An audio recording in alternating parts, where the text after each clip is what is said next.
বাংলা সাহিত্যের রোমাঞ্চকর কিছু গল্প দিয়ে সাজানো আমাদের এই বিশেষ নিবেদন সানডে সাসপেন্স। আজ আপনার জন্য মনোজ সেনের লেখা কালরাত্রি। মনোজ সেন, তার জন্ম 1941 সালে। শিক্ষা জীবন কাটে কলকাতাতেই। লেখাপড়ায় অতি মেধাবী ছাত্র হিসেবে পরিচিত ছিলেন তিনি। ইঞ্জিনিয়ারিং পাশ করে কর্মজীবনে যোগ দেন, আর তার পাশাপাশি চলে সাহিত্য চর্চা। রোমাঞ্চ পত্রিকায় প্রকাশিত হয় তার প্রথম গল্প সরল অঙ্কের ব্যাপার। এছাড়াও লিখেছেন বহু রহস্য, রোমাঞ্চ এবং ভৌতিক গল্প আর উপন্যাস। এই গল্পটি আমরা নিয়েছি রঞ্জিত চট্টোপাধ্যায় সম্পাদিত নির্বাচিত ভূতের গল্প এই বইটি থেকে। প্রধান চরিত্রে চিত্তপ্রসাদ, চন্দ্রশেখর এবং বসন্ত। গল্প পাঠে মীর এবং দীপ। গল্পের সূত্রধার সোমক। শুরু হচ্ছে কালরাত্রি।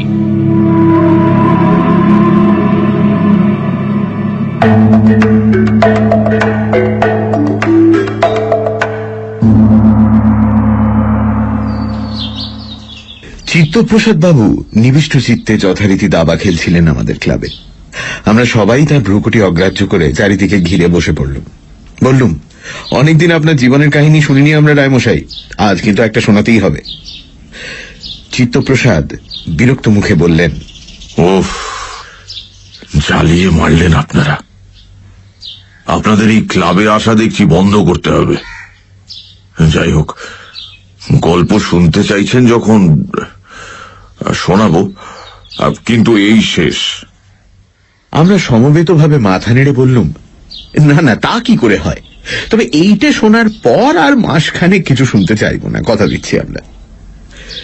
চিত্তপ্রসাদ বললেন, বেশ, মাসখানেক পরে আমাকে আর ইহ জগতে দেখতে পাবেন কিনা আপনারা কে জানে। এখন গল্প যে শুনতে চাইছেন, তো কিসের গল্প শুনতে চান বলুন? আমার জীবনে অদ্ভুত আর ভয়ঙ্কর অভিজ্ঞতা তো বড় কম হয়নি, কাজেই কি ধরনের গল্প শুনতে চান জানালে সুবিধে হয়। বিকাশ বলল, আচ্ছা রায়মশাই, আপনি তো বিখ্যাত উকিল, আমার আইন সভারও সদস্য ছিলেন। আপনি জেনে শুনে ইচ্ছে করে কোনদিন আইন ভেঙেছেন? চিত্তপ্রসাদ গম্ভীর মুখে কিছুক্ষণ চিন্তা করে বললেন, আইন আমি অনেকবারই ভেঙেছি, সেজন্য জেলও খেটেছি। তবে সে আইন ছিল বিদেশি সাম্রাজ্যবাদীর, আমাদের ওপর জোর করে চাপিয়ে দেওয়া আইন। আপনি বোধহয় সেরকম আইনের কথা বলছেন না।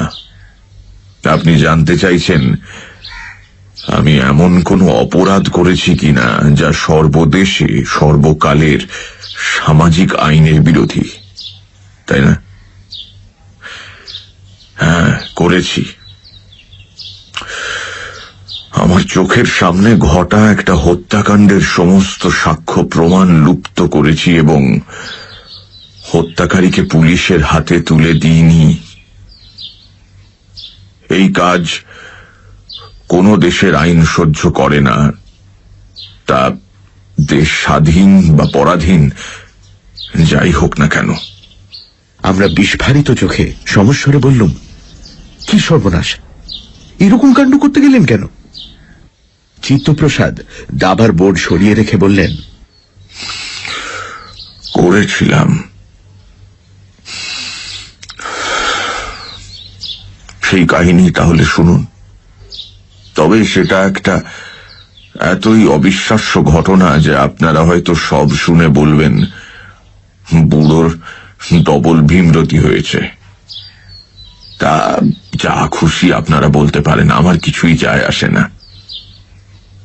আগে এসব অভিজ্ঞতার গল্প বলতে ভয় পেতুম, আজ আর পাইনি। জীবনের প্রান্তে এসে দাঁড়িয়ে সমালোচনা, প্রশংসা সবই আমার কাছে তুল্যমূল্য। 1930 থেকে 1940-এর মধ্যে আমি অজস্রবার জেল খেটেছিলাম। বন্ধুগণ, ভয় সকল দেশের স্বার্থে আসুন আমরা সবাই মিলে একজোট হই, বিদেশি পণ্য বর্জন করি। এই একটা জ্বালাময়ী বক্তৃতা দিলাম, ধরে নিয়ে 3 মাস ঠুকে দিল।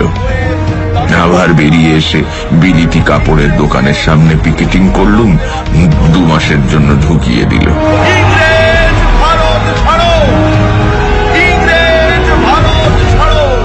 এইরকম চলছিল।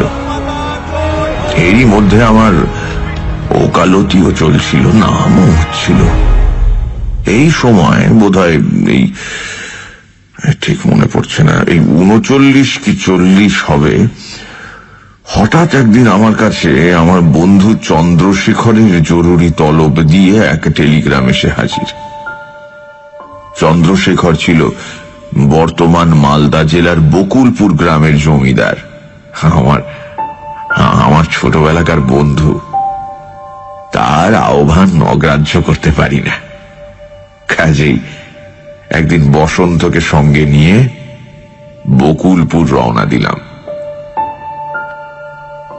আচ্ছা, এখানে এই বসন্ত সম্পর্কে 2-4টে কথা বলে রাখা ভালো, কারণ এই গল্পে তার ভূমিকাই প্রধান বলা চলে।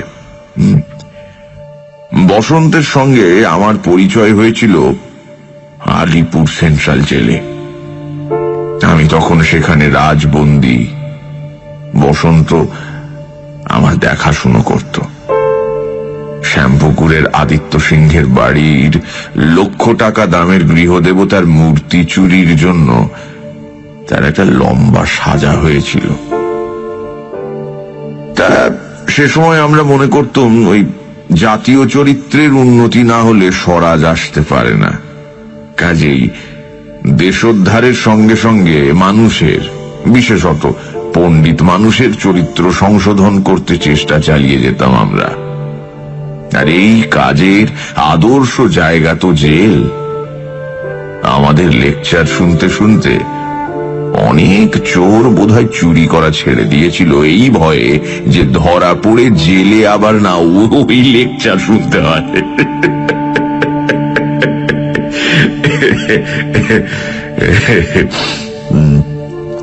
তাই বসন্তকে এমনই লেকচার দিতে গিয়ে আমার খটকা লাগলো। দেখি লোকটা সাধারণ অপরাধী বলতে যা বোঝায় তা কিন্তু নয়। লক্ষ্য করলুম সে পারতপক্ষে মিথ্যে কথা বলে না। অন্যায় দেখলে প্রতিবাদ করে, আর অবসর সময় অন্য কয়েদিদের সঙ্গে খিস্তি খেয়েও না করে চুপ করে ধ্যানস্থ হয়ে বসে কি সব ভাবে। সেই সময় তাকে দেখলে রীতিমতো সম্ভ্রম হয়। এমন লোককে উচিত অনুচিত বা নীতি বিষয়ে বক্তৃতা দিয়ে কি লাভ? উল্টে আমি মাঝে মাঝে লেকচার শুনে ফেলতে লাগলুম। এইরকম মানুষটা হঠাৎ চুরি করতে গেল কেন? একদিন বসন্তের আড়ালে আর এক কয়েদি কার্তিককে ডেকে ব্যাপারটা জানতে চাইলুম। কার্তিকও চোর ছিল, কিন্তু সে দেখত ওই বসন্তকে শ্রদ্ধা ভক্তি করে থাকে। তা কার্তিক বলল, বসন্ত দাদা চুরি করতে পারে না রায়বাবু। তাকে ওই শ্যামপুকুরের সিঙ্গিরা, ওই শ্যামপুকুরের সিঙ্গিরাই তাকে অন্যায় করে ফাঁসেছে। আমি জিজ্ঞেস করলুম, কেন? সিঙ্গিদের সঙ্গে তোর বসন্ত দাদার শত্রুতা কিসের? শত্রুতা নয় গো রায়মশাই, শত্রুতা নয়, গেরোর ফের, বুঝলে, গেরোর ফের। ব্যাপারটা বলি শোনো। এই আমাদের বসন্ত দাদা সিঙ্গিদের বাড়িতে চাকরের কাজ করত। খোদ বড়বাবুর খাস চাকর ছিল বসন্ত দাদা। একদিন ওই সিঙ্গিদের মন্দির থেকে মা দুর্গার সোনার মূর্তি আর তার যত হিরে জগতের গয়না পট করে গায়েব হয়ে গেল। চুরিটা হয়েছিল দুপুর রাত্রিরে, কিন্তু হতে না হতেই এক দরওয়ান মন্দিরের দরজা খোলা দেখে মহা হইচই জুড়ে দিলে। তারপর তো হুলস্থুল ব্যাপার। পুলিশ এসে তারপর আবার তাণ্ডব জুড়ে দিলে তার উপর। এবার বোঝ, আর দেবে নাই বা কেন? বড়বাবু যে 5-5টি হাজার টাকার পুরস্কার দেবে বলেছিল, সেটি তো বড় কম টাকা নয়। আর সবার সঙ্গে পুলিশ এসে বসন্ত দাদাকেও ধরলে। তারপর জেরার পর জেরা, জেরার পর জেরা, আমার বসন্ত দাদা সত্যি কথাই বলেছিল। বলে আমি চুরি করিনি। তা সে ঘরে বড়বাবুও ছিল। তিনি দরওয়ানকে বললে বসন্তকে আমি চিনি, ও কখনো মিথ্যা কথা বলে না। বলে হঠাৎ কি খেয়াল হলো, বড়বাবু বসন্ত দাদাকে জিজ্ঞেস করে বসলেন, আচ্ছা তুমি তো চুরি করনি, তা আমি বিশ্বাস করি, কিন্তু কে চুরি করেছে তুমি জানো? ব্যাস, এই কথা শুনে বসন্ত দাদা চুপ, আর কথা কয় না। পুলিশে বড়বাবুতে কত চেষ্টা, কাকুতি মিনতি, তারপরে তোমার ভয় দেখানো সব করলে, তাও বসন্ত দাদা কোনো কথাই বলে না। তখন বড়বাবুই আব্বা জিজ্ঞেস করলে, চোরাই মাল কোথায় আছে তুমি জানো? বসন্ত দাদা বলে জানি। বড়বাবু জিজ্ঞেস করলে কোথায়? বসন্ত দাদা বললে ছোট রানীমার সিন্ধুকে বেনারসি শাড়ির তলায়। বিশ্বাস করো গো রায়মশাই, মাথায় বাজ পড়লেও বোধহয় বড়বাবু এত আশ্চর্য হতে না।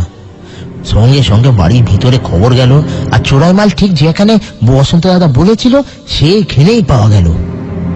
তারপর রাগে, দুঃখে, অপমানে বড়বাবুর মাথায় একেবারে রক্ত উঠে গেল, আর সেই সবটুকু ঝালটা গিয়ে পড়লো আমাদের বসন্ত দাদার উপরে। বড়বাবু একেবারে বসন্ত দাদার গলা টিপে ধরে বলে, তোমাকে বলতেই হবে কে চুরি করে ওখানে মালখানা রেখেছে। ছোট কোকার মহলে তুমি কোনোদিন যাওনি, ছোট রানীর ঘরে ঢোকা তো দূরস্থান, তুমি কি করে জানলে যে মালটা ওখানে আছে? তা বসন্ত দাদা কিছুতে বলবে না। তখন হলো কি, বড়বাবু না হানটার দিয়ে আমাদের বসন্ত দাদাকে পিটতে শুরু করলো। বাপরে বাপ, কি পেটানি। যখন আর সহ্য করতে পারে না, তখন বসন্ত দাদা নিজেই বলে ফেললো চুরি করেছে ছোট বাবু। সে আমাদের ছোট বাবু মদে জুয়ায় তোমাকে মেয়ে মানুষে এত দিনা করেছে যে এমন একটা কিছু না করলে মুখ দেখানোর উপায় থাকবে না। তা বড়বাবু জিজ্ঞেস করলে, তুমি কি করে জানলে? নিজের চোখে দেখেছো? তো আমাদের বসন্ত দাদা বলে কি, হ্যাঁ। তারপর ছোট বাবুকে ডাকিয়ে আনা হলো। ছোট বাবু বলে, সব বাজে কথা, যদি আমি চুরি করে থাকি ও নিজের চোখে দেখলো কি করে? কারণ বসন্ত তো সেদিন রাত্রে দাদার শ্বশুর বাড়িতে কি কাজে সন্ধ্যেবেলায় গিয়ে পরের দিন সকালে ফেরেছে। তাহলে সে নিশ্চয়ই মিথ্যে কথা বলছিল। আসলে সে রাত্রে বসন্তই গোপনে ফিরে এসে চুরি করে মাল ওই সিন্ধুকে রেখে আবার ফিরে গেছিল। কথাটা নেই মন্দ নয়। তা আমাদের বড়বাবু বসন্ত দাদাকে জিজ্ঞেস করে, তা তুমি কি সে রাত্রে বেলেঘাটায় ছিলে? আমাদের বসন্ত দাদাও দেখি বলে, হ্যাঁ ছিলুম। তা বড়বাবু বললে, তাহলে তুমি এরকম দেখলে কি করে? রায়মশাই জানো বসন্ত দাদা কি বললো কিনা, আমি ওরকম মাঝে মাঝে দেখতে পাই।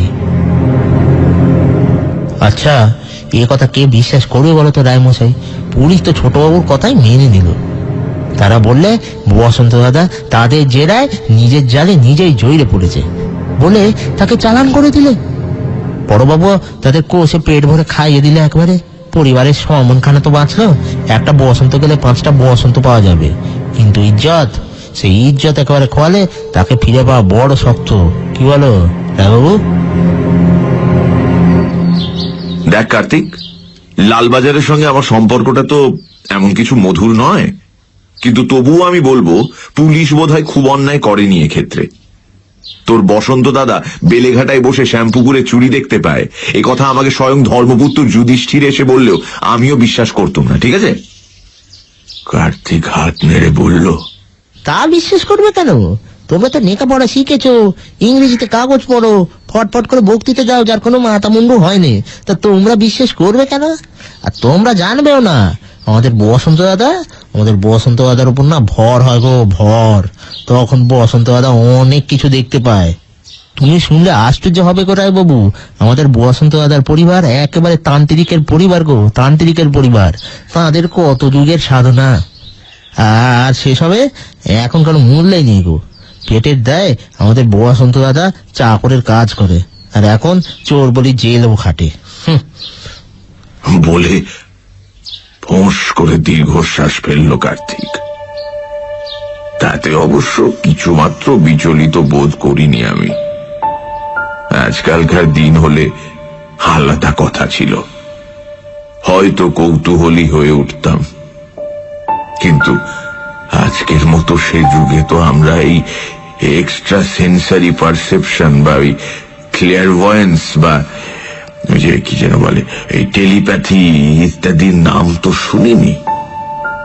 তখন ইংরেজি শিক্ষায় শিক্ষিত নব্য যুবক আমরা এসব তন্ত্র মন্ত্র, ভূত প্রেত, ভর হওয়া ইত্যাদি সমস্তই বুজরুকি বলে উড়িয়ে দিতুম, আর পাত্তাই দিতুম না। আর বসন্ত কোনোদিন আমাকে তার কোনো অতীন্দ্রিয় ক্ষমতার গল্পও করেনি বা তার পরিচয় দেবার চেষ্টাও করেনি। কেবল একদিন ছাড়া, সে কথায় পরে আসছি। তার চন্দ্রশেখরের যেদিন টেলিগ্রাম এলো তার কিছুদিন আগেই আমি আর বসন্ত একসঙ্গে জেল থেকে ছাড়া পেয়েছি। আমি তখন রাজা দীনেন্দ্র স্ট্রিটে একটা ঘর ভাড়া করে থাকি। বসন্ত এসে আমার সঙ্গে জুটে গেল। আমি ব্যাচেলার লোক, বসন্তের মতো অ্যাসিস্ট্যান্ট পেয়ে বেঁচে গিয়েছিল। সে যুগে বকুলপুর যাওয়া বেশ কষ্টসাধ্য ব্যাপার ছিল। কিছুটা ট্রেনে, কিছুটা বাসে, আর শেষটুকু গরুর গাড়িতে করে যেতে হতো। বসন্তকে সঙ্গে করে নিয়ে যাওয়ায় বেশ সুবিধেই হয়েছিল। এতটা দীর্ঘ পথ, সঙ্গে একজন সঙ্গী থাকলে পথের কষ্ট অনেকটা লাঘব হয়, বিশেষ করে যদি বসন্তের মতো সঙ্গী হয় যে সাহায্য করার জন্য উন্মুখ হয়েই আছে। চন্দ্রশেখর আমাকে নেবার জন্য স্টেশন পর্যন্ত এসেছিল। সে কিন্তু দেখলুম বসন্তকে দেখে যেন একটু অসন্তুষ্টই হয়েছে। বুঝলুম বাসে আর গরুর গাড়িতে যেতে যেতে তার আমাকে কিছু বলবার ছিল, এই বসন্ত সঙ্গে থাকায় ব্যাপারটাই একটু অসুবিধে হয়ে গেল। সারাটা রাস্তায় দেখলুম চন্দ্রশেখর কেমন যেন একটু গম্ভীর আর সন্ত্রস্ত হয়ে রইল।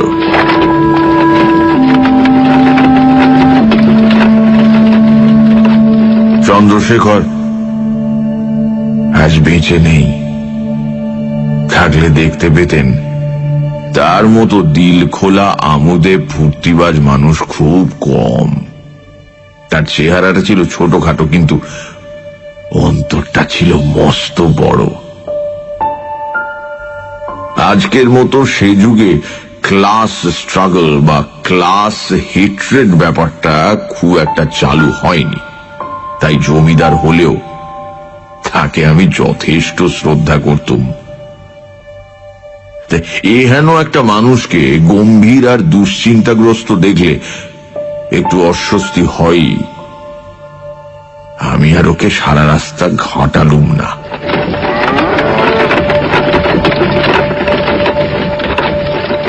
যখন বকুলপুরে এসে পৌঁছলুম তখন প্রায় মাঝরাত।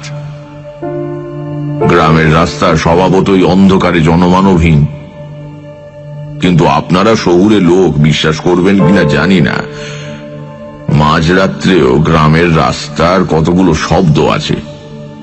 যারা তার সঙ্গে পরিচিত তাদের কানে সেই শব্দ ধরা পড়ে। আমি গ্রামের ছেলে, আমারও হঠাৎ মনে হলো কি অদ্ভুত শব্দহীন গ্রাম।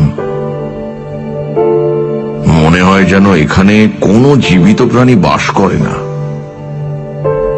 লণ্ঠনের আলোয় দেখলুম চন্দ্রশেখরের মুখ বিবর্ণ,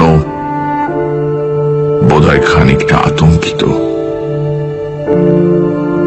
হঠাৎ সেই নির্জনতা ভেঙে গাড়ির সঙ্গে আসা 4 জন পাইক সমস্বরে চিৎকার করে বলতে আরম্ভ করলো, ও পঞ্চানন, ঠিক আছো তো? হ্যাঁ ঠিক আছি। ও মামু, কথা বলছো না কেন? ঠিক আছো? হ্যাঁ ঠিক আছে। এই প্রভৃতি চিৎকার, যার অর্থ স্পষ্টতই এরা সবাই ভয় পেয়েছে।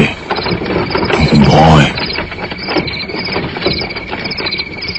গাড়ি যখন প্রকাণ্ড জমিদার বাড়ির সামনে এসে দাঁড়ালো, দেখি তার সামনে চত্বরে এক গাদা হ্যাজাক জ্বালিয়ে একদল পাইক বসে আছে।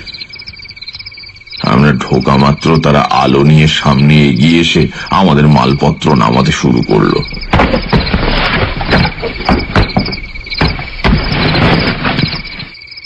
বাড়ির ভেতরেও দেখি বারান্দায় সিঁড়িতে আলো জ্বলছে। ওপরে উঠতে উঠতে চন্দ্রশেখর জিজ্ঞেস করলো, তোমার সঙ্গে লোকটি কি তোমার চাকর?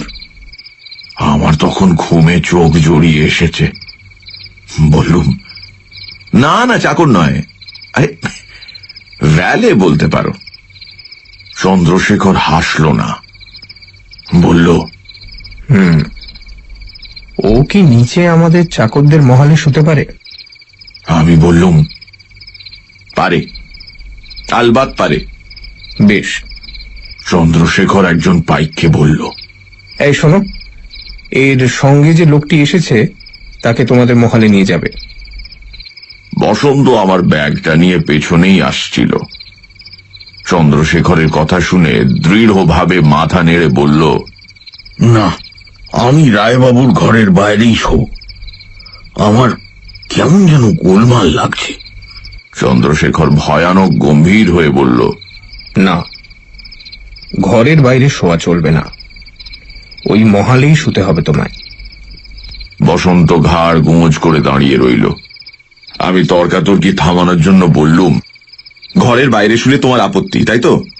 ভেতরে শুতে পারে? চন্দ্রশেখর স্থির দৃষ্টিতে চেয়ে বলল, পারে, যদি তোমার কোনো আপত্তি না থাকে। আমি বললুম, আমার আবার আপত্তি কিসের? এইসব ব্যাপারে আমার কোনোই প্রেজুডিস নেই, তুমি তো জানো।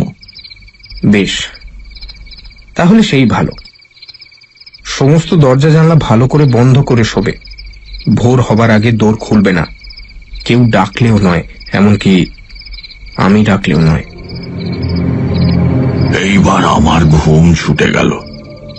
বললুম, তার মানে এইসব রহস্যের মানে কি? আর জানলা না খুলে আমি ঘুমোতেই পারি না? চন্দ্রশেখর ম্লান হেসে বলল, রহস্যটা না হয় কাল শোনো। আর জানলা খুললে তোমারই অসুবিধে হবে, কারণ তোমার জানলার নিচেই পাইকরা আগুন জেলে বসে বাকি রাতটুকু গল্পগুজব করবে। ওই আওয়াজে তুমি ঘুমোতে পারবে না। আমি প্রতিবাদ করে বললুম, আমার জানলার নিচে পাইক কেন? এসব তো আগে কখনো দেখিনি। হ্যাঁ, বলি ব্যাপারটা কি? চন্দ্রশেখর ঘর থেকে বেরিয়ে যেতে যেতে বলল, কাল শোনো, শুভরাত্রি। বসন্ত ঘরের কোনায় দাঁড়িয়েছিল। আমি ওকে জিজ্ঞাসা করলুম, কিছু বুঝলে? এই ডাকাতি ফাকাতির ব্যাপার নাকি? বসন্ত ঘাড় নাড়ল। না রায়বাবু, ডাকাতির ব্যাপার নয়, ব্যাপার অনেক খারাপ। এই গ্রামে কাল রাত্রি নেমেছে, আমি তার গন্ধ পাচ্ছি। কাল রাত্রি নেমেছে, তার আবার গন্ধ? বুঝলাম, এতটা রাস্তার ধকল আর এত সব রহস্য একসঙ্গে হজম করা আমার দুঃসাধ্য। অতএব আমি আর বাক্য ব্যয় না করে লম্বা হলুম। সানডে সাসপেন্স, শুধুমাত্র রেডিও মির্চি 98.3 FM এ। It's hot. গল্পের পরবর্তী অংশ ব্রেকের পর।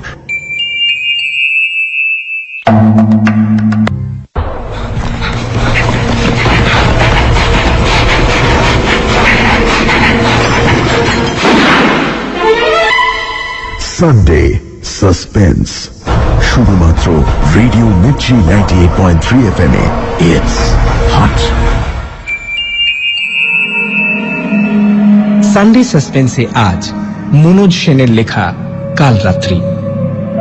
জমিদার বন্ধু চন্দ্রশেখরের জরুরি তলবে বসন্তকে সঙ্গে নিয়ে বকুলপুর রওনা দেয় চিত্তপ্রসাদ। গ্রামে ঢুকে বুঝতে পারে গোটা গ্রামটা অস্বাভাবিক রকমের নিস্তব্ধ। প্রথম রাতে চন্দ্রশেখর কিছু খুলে না বললেও বসন্ত একটা অদ্ভুত কথা বলে। তার মতে এই গ্রামে কাল রাত্রি নেমেছে। তারপর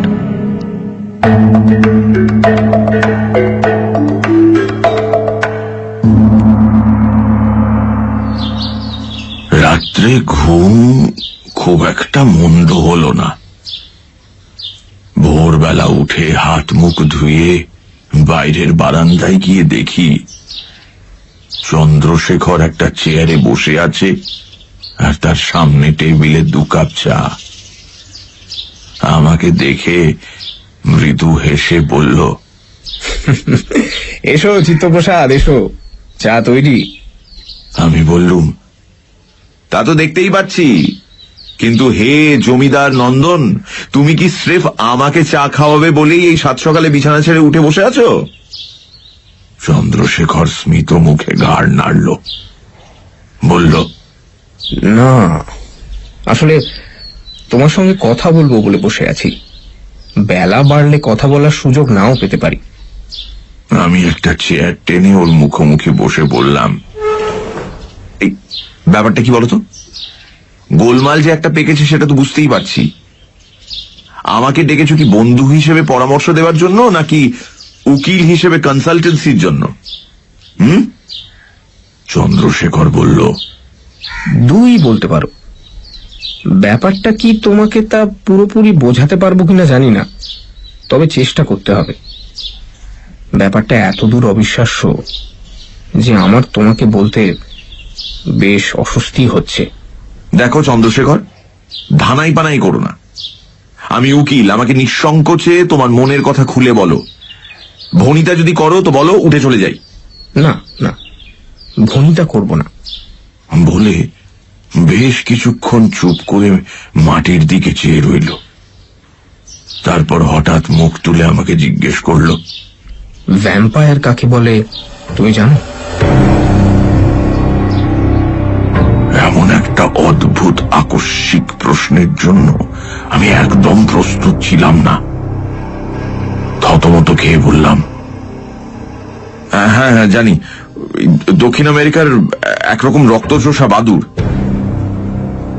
চন্দ্রশেখর ফ্যাকাশে মুখে বলল, হ্যাঁ তাই বটে, তবে পুরোটা নয়। যে কোনো রক্তচোষা জীবকেই ভ্যাম্পায়ার বলা হয়। জাপানি উপকথায় একরকম ভ্যাম্পায়ার ক্যাট বা রক্তচোষা বিড়ালের কথা আছে।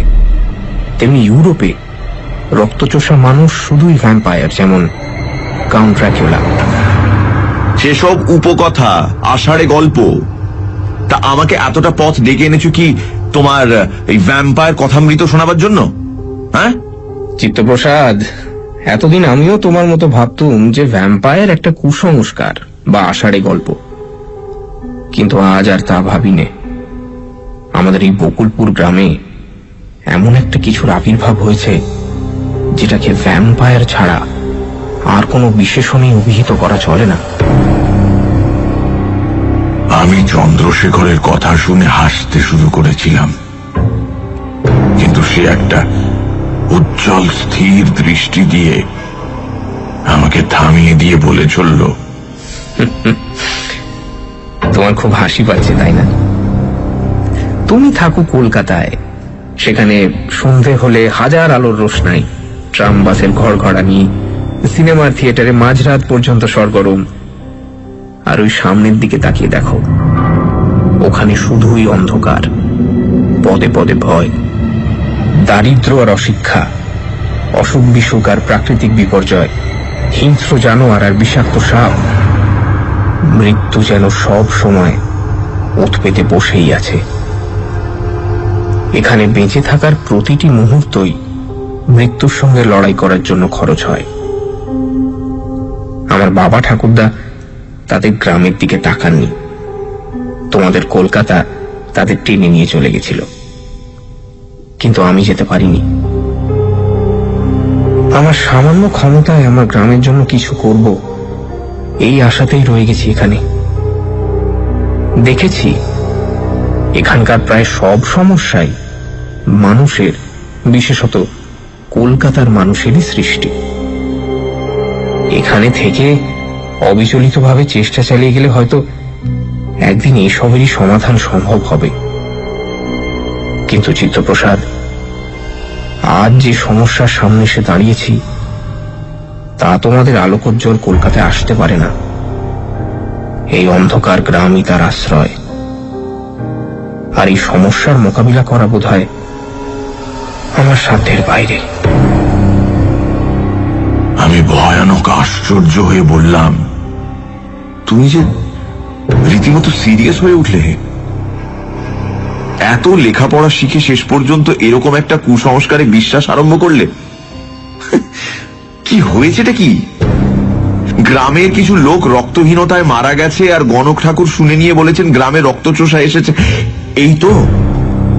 আরে বাবা, ওটা অ্যানিমিয়া। থামো চিত্তপ্রসাদ, এবার তুমি আমাকে হাসালে। একটা সুস্থ জোয়ান লোক রাত্রিবেলা ঘরের বাইরে বেরোলো, আর তারপর দিন তার রক্তহীন ছিবড়ে হয়ে যাওয়া দেহটা পাওয়া গেল গ্রামের বাইরে ধান ক্ষেতের পাশে। এটা অ্যানিমিয়া? আর এই ঘটনার পুনরাবৃত্তি ঠিক গুনে গুনে 21 দিন পর পর। এটাও কি অ্যানিমিয়ার লক্ষণ চিত্তপ্রসাদ? তুমি কি নিজের চোখে ঘটনা একটাও দেখেছো, না সবই তোমার শোনা কথা?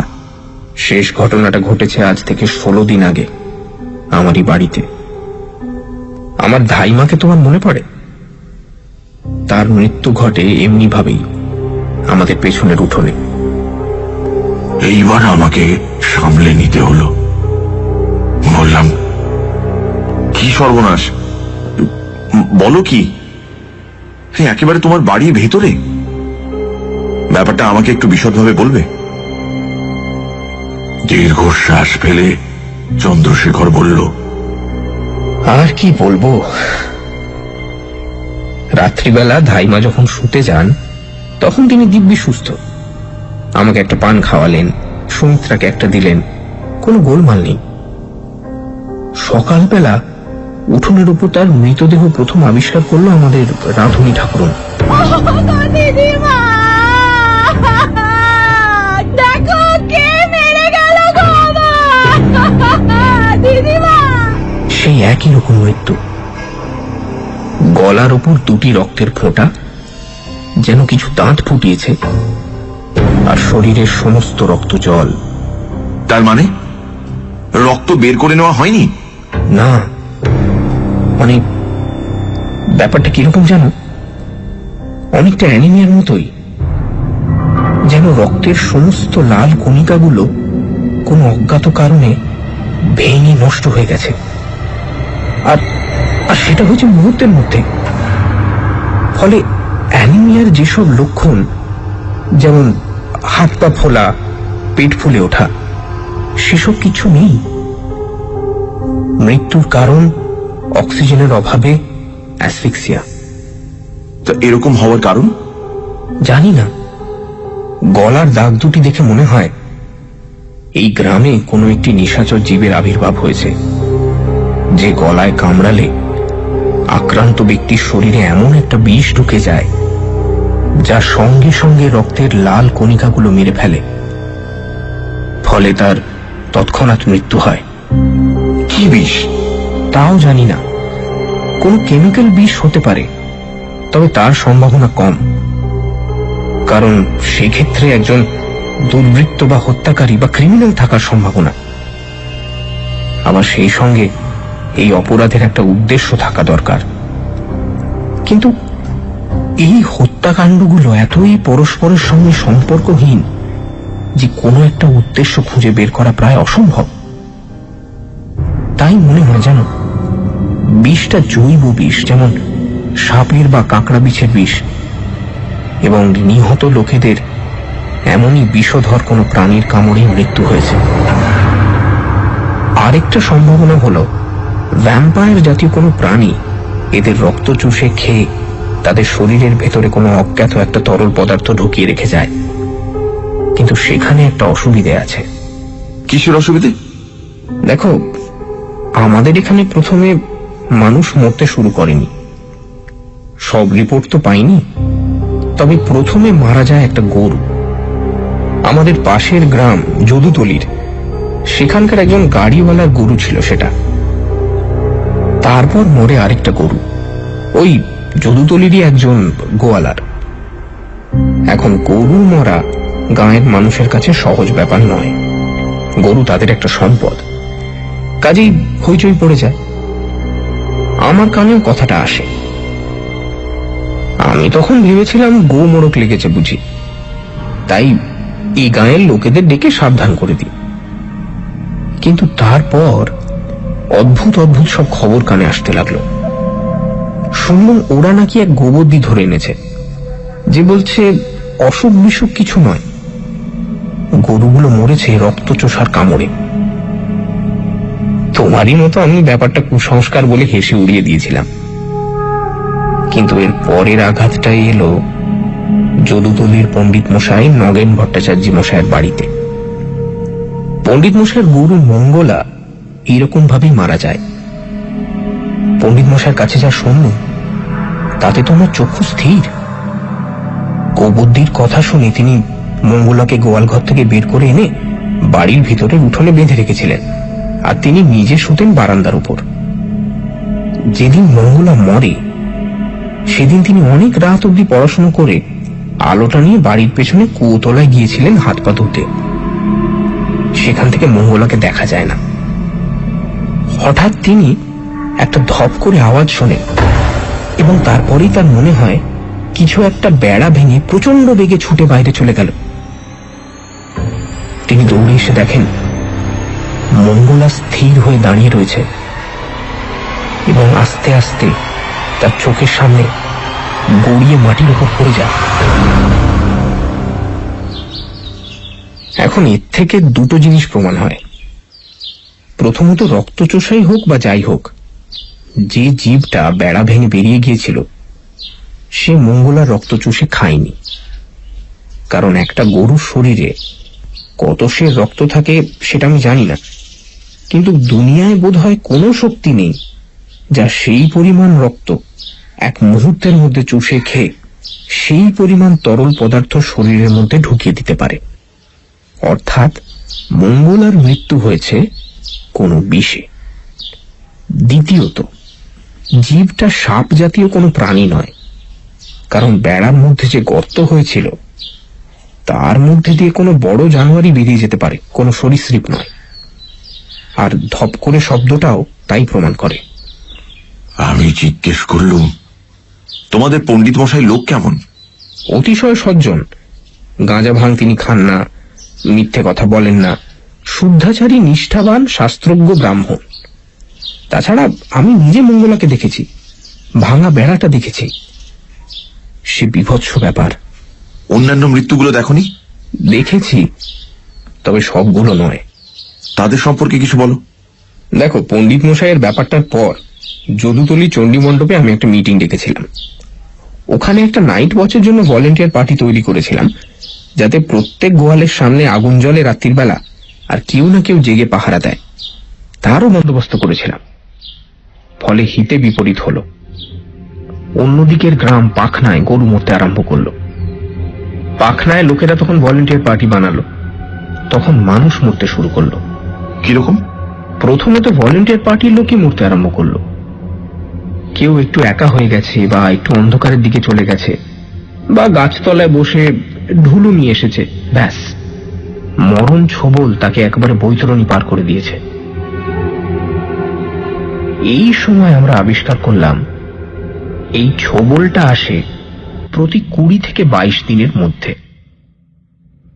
ফলে ভলেন্টিয়ার পার্টি বন্ধ হয়ে গেল। গাঁয়ের লোক তাদের গরু ছাগল নিয়ে সন্ধে হতে না হতেই ঘরের মধ্যে ঢুকে আগল আটকে দিতে লাগলো। কিন্তু সারা রাতে একবারও ঘরের বাইরে বেরোবে না এ তো হয় না। যে বের হয় সেই মরে। কিন্তু তারপর যা শুরু হলো তা আরো অবিশ্বাস্য। কি? চন্দ্রশেখর আমার দিকে পূর্ণ দৃষ্টিতে চেয়ে বলল, নিশির ডাক। আমি আকাশ ফাটিয়ে অট্টহাস্য হেসে উঠতে যাচ্ছিলুম। হেসো না চিত্তপ্রসাদ, হেসো না। 3টে গাঁয়ের লোক যখন পেট খারাপ হওয়া সত্ত্বেও ঘরের বাইরে বেরোনো বন্ধ করলো, তখন যার মরণ ঘনিয়ে এসেছে তাকে একটা অদ্ভুত সুরেলা কণ্ঠ নাম ধরে ডেকে ঘরের বাইরে টেনে নিয়ে যেতে শুরু করলো। কাছে এসো, এসো না, এসো। আর এখনো সেই রকমই চলছে। সেই ডাক নাকি অপ্রতিরোধ্য। যাকে ডাকে তাকে দড়ি দিয়ে বেঁধে রাখলেও সে নাকি সব ছেড়ে বেরিয়ে চলে যায়। যখন বেরিয়ে যায় তখন তার আত্মীয় স্বজন তাকে অনুসরণ করে না কেন? দেখো, যারা আতঙ্কে অর্ধমৃত হয়ে আছে তাদের কাছ থেকে তুমি এরকম বীরত্ব আশা করতে পারো না, পারো কি? আর অনুসরণ করেই বা কি হবে? গ্রামের পথ নিশ্চয়ই ভুলে যাওনি।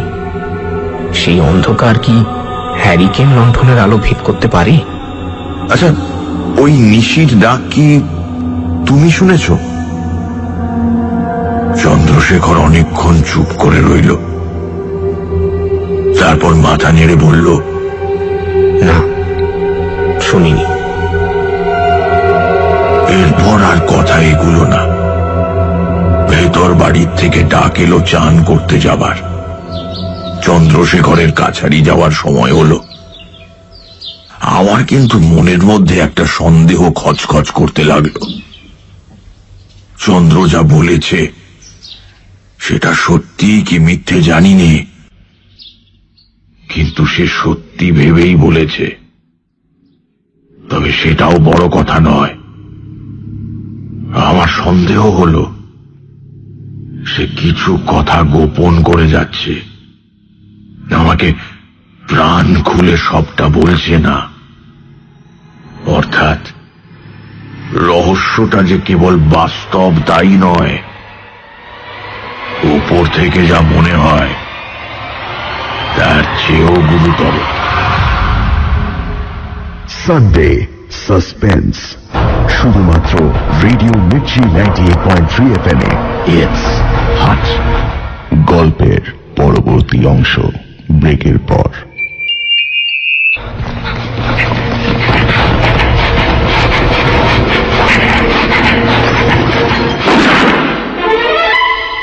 সানডে সাসপেন্স, শুধুমাত্র রেডিও মির্চি 98.3 FM এ।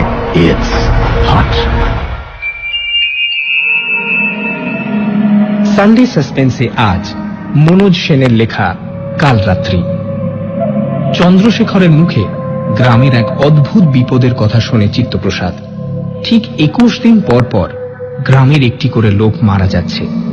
লোকে ঘর থেকে না বেরোলে নিশির ডাক তাদের ডেকে নিয়ে যাচ্ছে। পরের দিন সকালে পাওয়া যাচ্ছে তাদের রক্তশূন্য মৃতদেহ। কেউ যেন তাদের গলায় দাঁত ফুটিয়ে শুষে নিয়েছে সমস্ত রক্ত। তারপর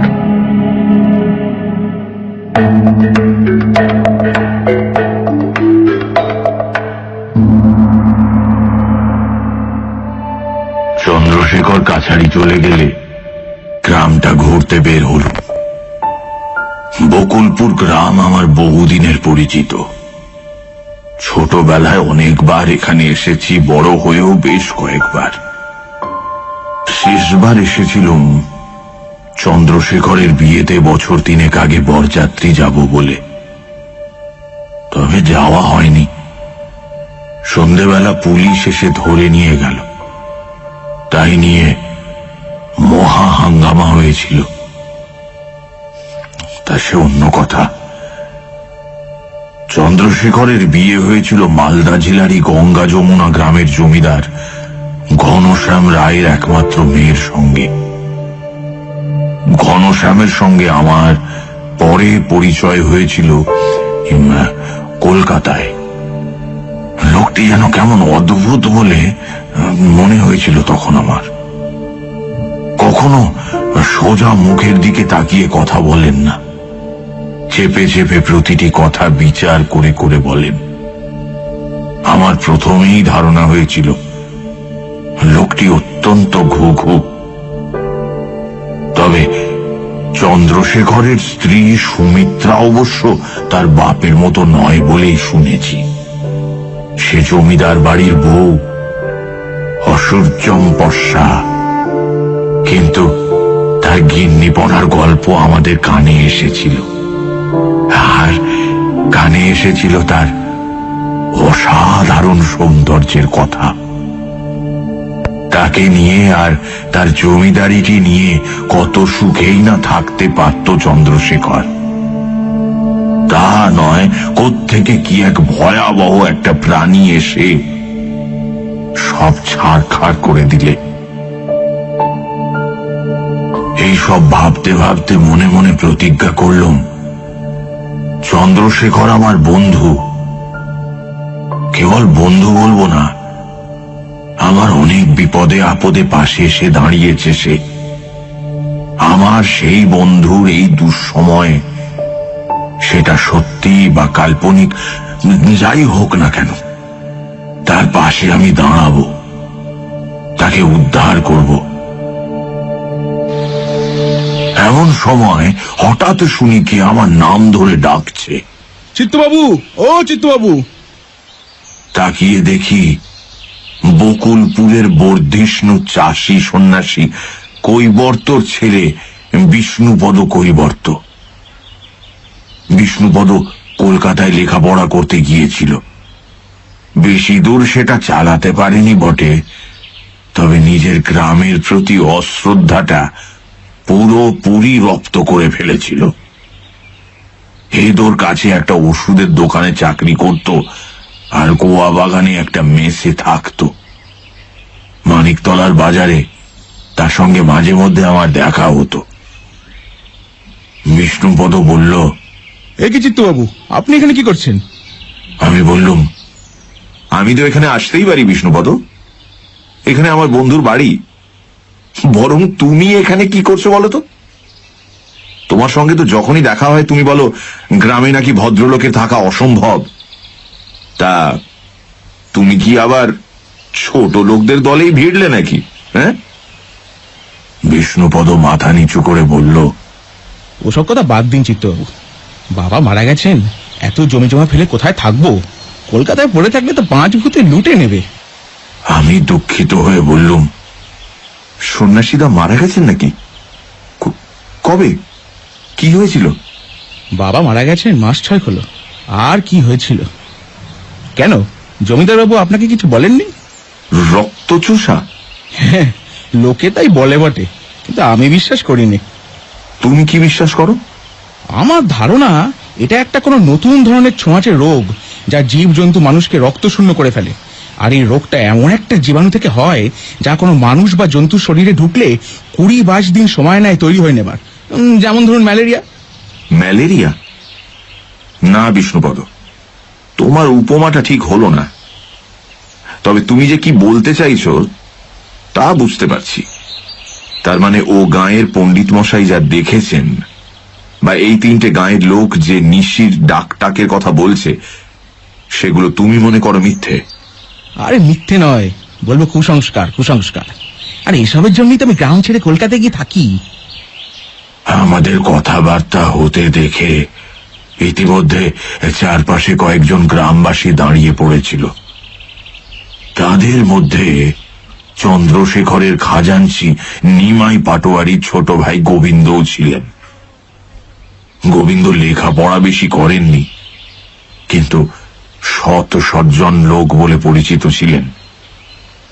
তিনি বিষ্ণুপদর কথা শুনে হঠাৎ চটে উঠলেন, বললেন, তোমার ওখানে গিয়েই থাকা উচিত বিষ্ণু। তোমার মতো অপদার্থ গাধা আরে গায়ে ঢোকাই উচিত না।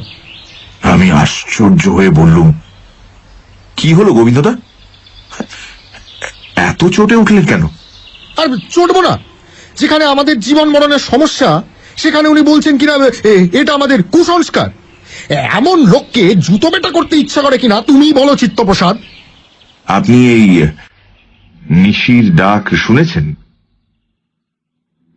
গোবিন্দর মুখের ভাবটা কেমন একরকম হয়ে গেল। কথা বলতে গিয়ে একবার ভয়ে ভয়ে চারদিক চেয়ে বললেন, হ্যাঁ শুনেছি। কিরকম শুনলেন? কিরকম? কিরকম আবার? অনেকটা এই মেয়ে ছেলের গলার মতো। আমাদের পাশের বাড়ির জগন্নাথকে যখন ডাকলে তখন শুনেছি। জগন্নাথ নেই, মরে গেছি। গোবিন্দর কথা শুনে আমার এবার আর হাসি পেল না। গোবিন্দর কথা বলার মধ্যে এমন একটা স্বাভাবিকতা ছিল যে তার কথা অবিশ্বাস করা সম্ভব হলো না। আমি বলতে যাচ্ছিলুম, আপনি তো ভুলও শুনে থাকতে পারেন, কিন্তু তার আগেই ভিড়ের ভেতর থেকে অতুল মণ্ডল বলল, বলি হ্যাঁ গো গোবিন্দদা, মেয়ে ছেলের গলায় বটে। যেদিন বাদুর কামড়ালি সেদিন শুনেছিলুম। ইস, তখন যদি ছুটে বেরোতুম। বাঁদর কামড়ালো মানে? কাকে কামড়ালো? কি হয়েছিল? অতুল মণ্ডল মাথা নেড়ে বলল, আরে না না, বাঁদর কাউকে কামড়ায়নি গো, তিনি বাঁদরকে কামড়ালে। সে গতবার তো জমিদার বাবুর ধাইমা মারা গেল তার আগের বার। সেদিন ছিল ঝড় বৃষ্টির রাত, বুঝলে, আর তার আসবারও সময় হয়েছিল। তাই গাঁ শুদ্ধ লোক দুদিন ধরে জেগে বসেছিল। আর নিশির ডাক শুরু হয়েছে তো, তাই সবাই চিৎকার করছিল।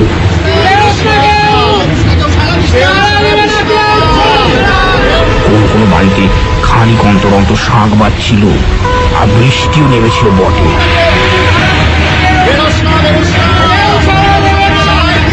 নিশি ডাকলেও শোনা যেত কিনা সন্দেহ। তা আমার বাড়ির পাশে একটা ঝুপসি বট গাছ আছে, বুঝলে না। কিছুদিন হলো সেখানে একদল বাঁদর আশ্রয় নিয়েছিল। সে রাতে যখন বৃষ্টিটা একটু ধরেছে, হঠাৎ শুনি গাছের উপর একটা ঝুটোপুটির আওয়াজ, আর তারপরে ধপ। মনে হলো যেন একটা ভারী কিছু উপর থেকে পড়লো। তারপর আবার একটা ধপ, আর সঙ্গে সঙ্গে একটা মেয়ে মানুষের গলা চিৎকার।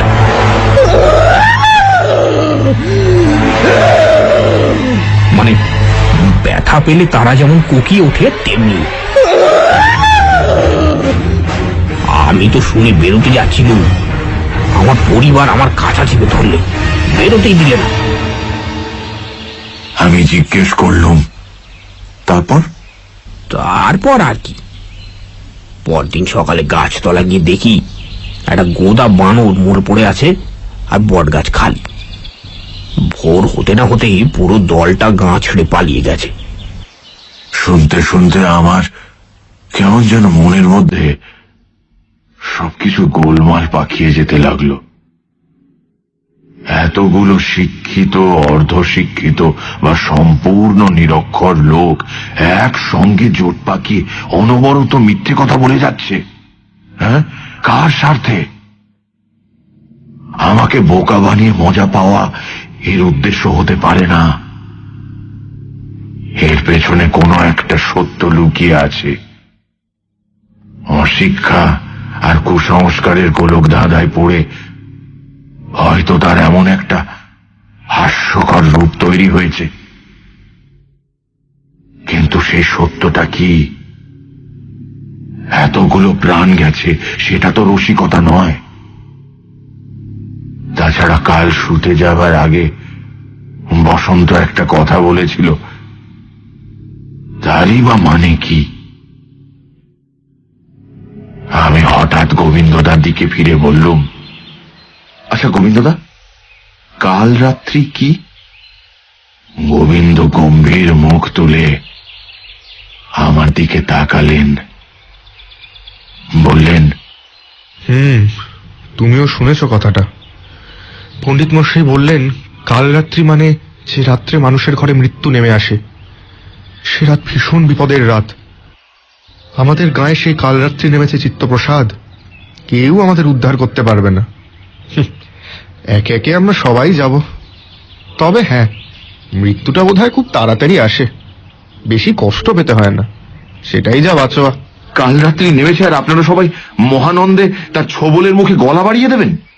হ্যাঁ, বাঁচবার চেষ্টা করবেন না? সবাই একজোট হয়ে দাঁড়িয়ে এই বিপদের মোকাবিলা করবেন না আপনারা? গোবিন্দ মৃদু হেসে ঘাড় নাড়লেন। কোনো লাভ নেই চিত্তপ্রসাদ, চেষ্টা কি আমরা করিনি? কিন্তু দৈব বড়ই প্রবল হে, তার সঙ্গে লড়াই করার সাধ্য আমাদের নেই। দৈবকে হারানো যায় না, আমি তা বিশ্বাস করি না গোবিন্দদা। একটু চেষ্টা, একটু মনের জোর থাকা চাই। আর সাধ্য, টাকা পয়সা? আমি কলকাতায় গিয়ে আপনাদের এই বিপদের কথা বলে আন্দোলন করব। দেখবেন সমস্ত দেশের মানুষ আপনাদের পাশে এসে দাঁড়াবে। টাকা পয়সা যা দরকার আমি তার ব্যবস্থা করব। আর চন্দ্রশেখর তো আছেই। আমি চন্দ্রশেখরের নাম করতেই একটা অদ্ভুত ব্যাপার ঘটল। স্তম্ভিত হয়ে দেখি চন্দ্রশেখরের নাম শুনেই সেই ভিড়ের প্রায় প্রত্যেকটি লোক মুখ বিকৃত করল। আমি তো অবাক। এতদিন আমার ধারণা ছিল বকুলপুর গ্রামের প্রত্যেকটি লোক চন্দ্রশেখরকে দেবতার মতো শ্রদ্ধা করে, কিন্তু এটা কি হলো? আমি এত আশ্চর্য হয়েছিলুম যে বোধহয় আমার মুখ দেখে সেটা সবাই বুঝতে পেরেছিল। গোবিন্দ তাড়াতাড়ি ব্যাপারটা সামলানোর জন্য বললেন, হ্যাঁ, তা তো বটেই, তা তো বটেই। জমিদার বাবু আছেন, তুমি আছো, দেশের আর 5 জন আছেন। দেখো যদি কিছু করে উঠতে পারো। আমি ততক্ষণে বিস্ময়টা কাটিয়ে উঠেছি, আর এও বুঝেছি যে গোলমালটা অনেক গভীরে পৌঁছেছে। কাজেই সাবধানে বললুম, নিশ্চয়ই করব গোবিন্দদা, আর আপনাদের সঙ্গে পরামর্শ করেই করব। আজ সন্ধেবেলা আপনারা আসুন না চন্দ্রশেখরের বাড়িতে, একটা আলোচনা করা যাবে। আলোচনা? আলোচনা তো অনেক হলো চিত্তপ্রসাদ, তাতে আর লাভটা কি হচ্ছে? এর আগে পরামর্শ করে যা কিছু করা হয়েছে তাতে সুরাহা কিছু হয়নি, উল্টে কতগুলো প্রাণ বেঘরে গেছে। তার চেয়ে এখন আমরা যেমন ভাবে চালাচ্ছি তেমনি ভাবেই চলুক। আর আর এমনিতেও তার আসবার সময় তো প্রায় হয়ে এলো। এখন সন্ধে হলেই যে যার ঘরে দৌড় দিয়ে সারা রাত জেগে শাঁখ বাজাবে, কাসর বাজাবে, চিৎকার করবে, যাতে বাইরের কোনো শব্দ শোনা না যায়, আর কেউ যেন বাইরে না থাকে। তাহলেই হবে, বুঝেছ? আর তাছাড়া নতুন করে কোনো পরামর্শের দরকার দেখি না চিত্তপ্রসাদ। যদি তুমি নিজের বিবেচনায় কিছু করতে পারো তো করো। বলে গোবিন্দদা আস্তে আস্তে চলে গেলেন। ভিড়ের লোকজনও যে যার মতো চলে গেল। দেখি হতবাক আমি আর বিষ্ণুপদ কেবল এই দুজনেই দাঁড়িয়ে আছি। বিষ্ণুপদ মৃদু হেসে বলল, দেখলেন তো চিত্তবাবু, এই আমাদের গায়ের লোক। আমি চটকা ভেঙে বললুম, গায়ের লোককে দোষ দিও না বিষ্ণুপদ। ওরা যে একটা ভয়ঙ্কর বিপদের মুখে দাঁড়িয়ে আছে এতে তো কোনো সন্দেহ থাকতে পারে না। ওদের সহানুভূতি দেখাতে না পারো, অন্তত ঠাট্টা করো না। কিন্তু একটা ব্যাপারে আমার ভীষণ খটকা লাগছে। এরা চন্দ্রশেখরের উপর অসন্তুষ্ট কেন? কি করেছে সে? বিষ্ণুপদ গম্ভীর হয়ে গেল। তারপর বলল, আপনি এদের ওপর সহানুভূতি দেখাতে বললেন না? কোত্থেকে সহানুভূতি আসবে বলতে পারেন? এমন একটা অকৃতজ্ঞ জাত যে জমিদার বাবু নিজের সুখ স্বাচ্ছন্দ্য বিসর্জন দিয়ে এখানে পড়ে আছেন, এদের জন্য এত কিছু করলেন, আর আজকে এরা তাঁকেই। বলতে বলতে বিষ্ণুপদ থেমে গেল। আমি বললুম, থেমো না বিষ্ণুপদ, কি হয়েছে বলো? এরা চন্দ্রশেখরকে সন্দেহ করছে, ভাবছে এই মৃত্যুগুলোর পেছনে চন্দ্রশেখরের হাত। হ্যাঁ বিষ্ণুপদ? বিষ্ণুপদ নীরবে ওপরে নিচে ঘাড় নাড়ল। আমি উত্তেজিত হয়ে বললুম, কিন্তু কেন? তার অপরাধ কি? বিকৃত মুখ করে বিষ্ণুপদ বলল, অপরাধ? প্রথমত, তিনি যেসব নাইট ওয়াচ বসিয়েছিলেন তাদের অনেকেই মারা গেছে। দ্বিতীয়ত, যদিও তিনি প্রায় প্রত্যেক রাতে গ্রামের রাস্তায় রাস্তায় বন্দুক হাতে টহল দিয়ে বেড়ান, কিন্তু যেদিন মৃত্যুগুলো ঘটে সেদিন নাকি তাকে আর দেখাই যায় না। আচ্ছা, আপনি বলুন, এসব কি কোনো যুক্তি? আরে ওদের কথাই যদি মেনে নিতে হয় তাহলে তো জমিদার বাবুকে কোনো সন্দেহ করার প্রশ্নই ওঠে না। ওদের কি কথা? বিষ্ণুপদ তিক্ত হাসি হেসে বলল, জানেন না, সেই যে তিনি, মানে যিনি কামড়ে থাকেন, তাকে তো 2-3 জন দেখেছে। তার বর্ণনার সঙ্গে আর যারই মিল থাকুক, জমিদার বাবুর নেই। আমি উত্তেজনায় প্রায় লাফিয়ে উঠতে যাচ্ছিলাম। বললাম, বলো কি বিষ্ণুপদ, তাকে কেউ দেখেছে? বর্ণনাটা কিরকম? সে ভারী মজার। বর্ণনাটা মোটে কোনো গোটা মানুষেরই না, মানে আধখানা মানুষের আর আধখানা গিরগিটির। মানে একটা গিরগিটি যদি পেছনের পায়ে ভর দিয়ে খাড়া হয়ে দাঁড়ায় তাহলে যেমন দেখাবে তেমনি, এমনকি একটা মোটা লেজও আছে। বলে বিষ্ণুপদ হাসতে লাগলো। আমিও হেসে ফেললুম। বললুম, তবু লোকে চন্দ্রশেখরকে সন্দেহ করে। কি ভাবছে তারা? এটা ওর ছদ্মবেশ? হ্যাঁ, তাই বটে। কারা কারা দেখেছে? দেখেছি এই গায়ে দুজন, শ্যামচরণ আর নীলু, আর আপনার ওই পাকনার একজন চৌকিদার গুপিচরণ। তাদের সকলের বর্ণনাই এক? হ্যাঁ, প্রায় এক।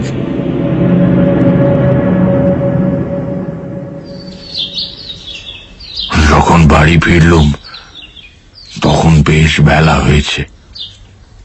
দেখি বৈঠকখানা ঘরে আমাদের খাওয়ার জায়গা করছে বসন্ত।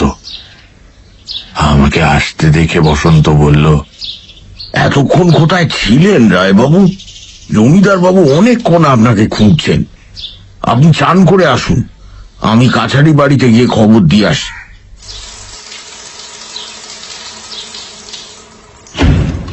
আমি স্নান সেরে খাওয়ার জায়গায় এসে দেখি চন্দ্রশেখর বিষণ্ণ গম্ভীর মুখে মাথা নিচু করে আসনে বসে আছে। আমার পায়ের শব্দ শুনে মুখ তুলে বলল, এসো চিত্তপ্রসাদ, কোথায় গিয়েছিলে? আমি ওর পাশে বসে বললুম, এই গ্রামটা একটু ঘুরতে গিয়েছিলাম। চন্দ্রশেখর একটু চুপ করে থেকে জিজ্ঞেস করলো, কিছু শুনলে? আমি চুপ করে রইলুম। চন্দ্রশেখর দীর্ঘ শ্বাস ফেলে বলল, শুনেছ না?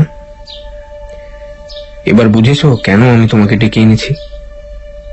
তুমি আইনজ্ঞ, বুদ্ধিমান, আর তুমি আমার বন্ধু।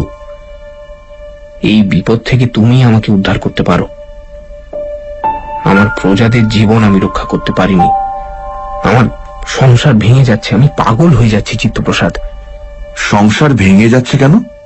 ওই যে প্রজারা আমার নামে যে সন্দেহ করে তা সুমিত্রার কানে পৌঁছেছে। তারপর থেকে সে আর এ বাড়িতে থাকতে চায় না। সারাদিন ঘুরে ঘুরে বেড়ায়, রাত্রে এক ঘরে থাকতে চায় না। তার উপর বাড়ির ভেতরে ধাইমা মারা যাওয়ার পর সে তো প্রায় নাওয়া খাওয়া ত্যাগ করেছে। আমি বেশি কাছে গেলেই ভয়ে সাদা হয়ে যাচ্ছে, আর মুখে শুধু ওই এক কথা, আমাকে বাপের বাড়ি রেখে এসো, আমি এখানে এক মুহূর্ত থাকতে চাই না। তুমি বলো চিত্তপ্রসাদ, আমি কি করতে পারি? ঘনশ্যাম রায়কে খবর দিয়েছ? হ্যাঁ, শ্বশুর মশাইকে খবর দিয়েছি, তিনি আসবেন বলেছেন। তবে তিনি ব্যস্ত লোক, চট করে চলে আসা তো সহজ নয় তার পক্ষে। এদিকে সময় এগিয়ে আসছে, আর যতই সময় এগিয়ে আসছে সুমিত্রা ততই আতঙ্কে দিশেহারা হয়ে পড়ছে। তা তুমি সুমিত্রাকে নিয়ে বাইরে কোনো জায়গা থেকে কিছুদিন ঘুরে এসো না। সুমিত্রার সন্দেহ কাটবে আর তুমিও একটু বিশ্রাম পাবে। না চিত্তপ্রসাদ, তা হয় না। আমি যে এই কথাটা চিন্তা করিনি তা নয়, কিন্তু মনে করো আমার যেমন দুর্ভাগ্য, হয়তো বাইরে গেলুম আর সেবারই কিছু হলো না, তখন কি হবে? আমি কি আর কোনোদিন এ গায়ে ঢুকতে পারবো? ঢুকলে সবাই আমাকে ছিঁড়ে টুকরো টুকরো করে ফেলবে না? হ্যাঁ, তা বটে। তাহলে তুমি ঘনশ্যাম রায়কে একটা আর্জেন্ট টেলিগ্রাম পাঠাও। তাও পাঠিয়েছি, আশা করছি কাল পরশুর ভেতরেই উত্তর পাবো। কিন্তু চন্দ্রশেখর, সুমিত্রা যদি আর না ফিরে আসে? ও নিশ্চয়ই ফিরে আসবে, তুমি দেখো। এই রহস্যের জাল ছিঁড়ে ফেলে ও নিশ্চয়ই নিজের ভুল বুঝতে পারবে, কিন্তু কত দিনে? এই প্রশ্নের উত্তর আমার জানা ছিল, কাজেই চুপ করে রইলুম।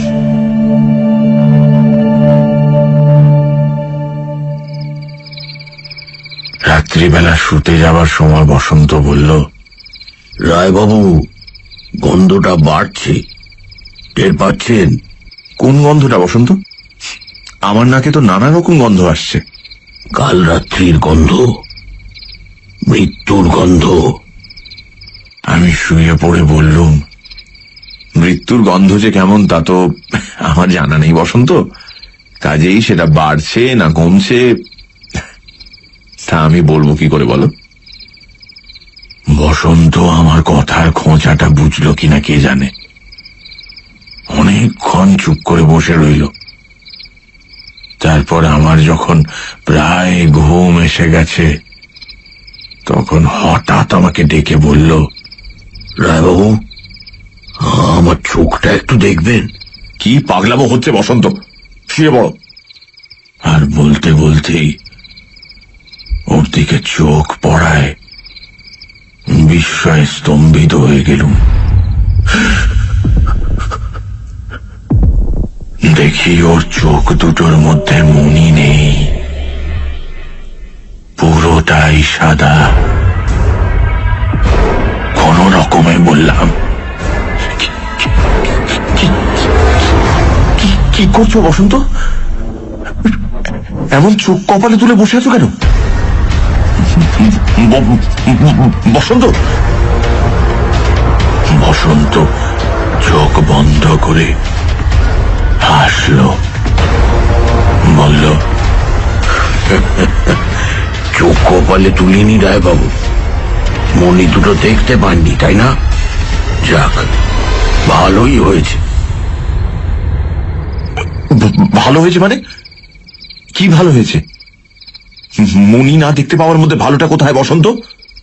আছে রায়বাবু, একে আমরা বলি চক্ষু ক্ষীর।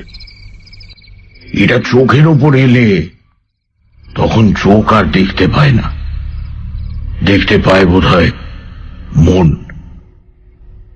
কিভাবে হয় জানি না, তখন অনেক কিছু দেখতে পাই যা সাদা চোখে কখনো দেখা যায় না।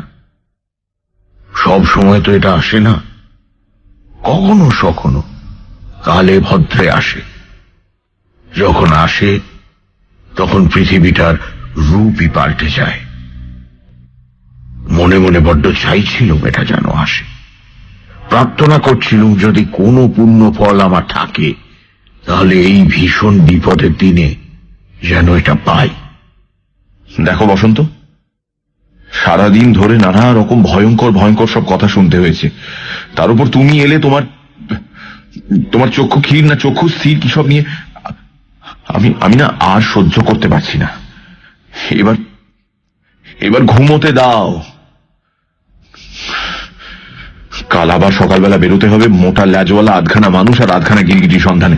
কি যে সব হচ্ছে কে জানে, বুঝতে পারছি না। আমি কি একটা পাগলা গারদের মধ্যে এসে পড়লুম, না সবাই আসলে সুস্থ, কেবল আমি পাগল হয়ে গেছি?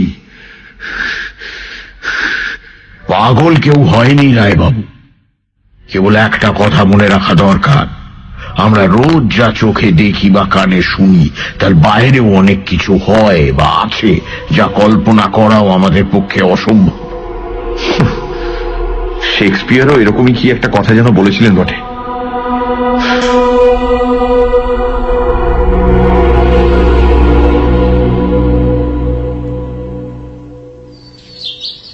পরদিন ভোরবেলা উঠে বাইরের বারান্দায় গিয়ে দেখি চন্দ্রশেখর বসে আছে, কিন্তু তার মুখের দিকে চেয়ে আমি স্তম্ভিত। কি এক প্রচন্ড অন্তর্গ্রহ বেদনায় সে মুখ বেঁকিয়ে চুপ করে বসে রয়েছে। আমি জিজ্ঞেস করলাম, কি হয়েছে? সুমিত্রা আমাকে আলটিমেটাম দিয়েছে গতকাল, যেভাবেই হোক আজ রাত্রের মধ্যেও চলে যাবেই। আমি যতক্ষণ ব্যবস্থা না করছি ততক্ষণ সে অন্য জল স্পর্শ করবে না বলে দিয়েছে। বলো কি? এ তো মহাবিপদ দেখছি। ঘনশ্যামবাবুর কাছ থেকে কোনো খবর পেলে? না, আজ আসবে হয়তো। তবে তুমি ভেতরে গিয়ে বৌঠানকে বলো যেন আজকের দিনটা অপেক্ষা করেন, তারপরে কাল না হয় অন্য ব্যবস্থা নেওয়া যাবে। যাও। কি ব্যবস্থা নেবে তুমি? ধাইমা মারা গেছেন আজ 17 দিন হলো। আরেকটা মৃত্যু আসছে আর দিন 4 মধ্যে। গাঁয়ের লোক রাত্রে বেরোনো বন্ধ করেছে। পাইকদের বা বেহারাদের কাউকে বললেও কেউ এখন বেরোবে না, কেটে ফেললেও নয়। আরে দিনে দিনে যাবে, দিনে দিনে চলে আসবে, কি আছে তাতে? আরে তুমি শুধু তাদের নিরাপত্তার কথা ভাবছো, তাদের তো পরিবার রয়েছে, তারা তো তাদের কথা ভাবছে। সে কথা ঠিক। তাহলে কি করবে? তাই তো বুঝতে পারছি না। সুমিত্রা আমাকে যাই সন্দেহ করুক না কেন, তার জন্য যদি নাওয়া খাওয়া ত্যাগ করে ভয়ের চোটে একটা ভালো মন্দ করে বসে, তাহলে আমি কোথায় যাব বলতে পারো? সত্যি তো, এ তো মহা অসুবিধা দেখতে পাচ্ছি। তা এমন কেউ নেই যার পরিবার নেই? আছে, তার গরুর গাড়িও আছে, আমাদের রামকৃষ্ণ গাড়োয়ান। কিন্তু সে বেটা বদ্ধ মাতাল। অন্তত 2 পাইক ছাড়া সুমিত্রাকে তার হাতে ছাড়ি কি করে? 2 দিনের পথ। তুমি সঙ্গে যাও না? না চিত্তপ্রসাদ, তা হয় না। বললুম না, সময় হয়ে এসেছে। আমার বুকের ভেতরটা কেমন ছ্যাঁক করে উঠল। বললাম, তুমি এখন কিছুতেই যেতে পারো না? দৃঢ়ভাবে মাথা নেড়ে চন্দ্রশেখর বলল, না, অন্তত এই কটা দিন নয়। সানডে সাসপেন্স, শুধুমাত্র রেডিও মির্চি 98.3 FM এ। It's hot. গল্পের পরবর্তী অংশ ব্রেকের পর। It's hot.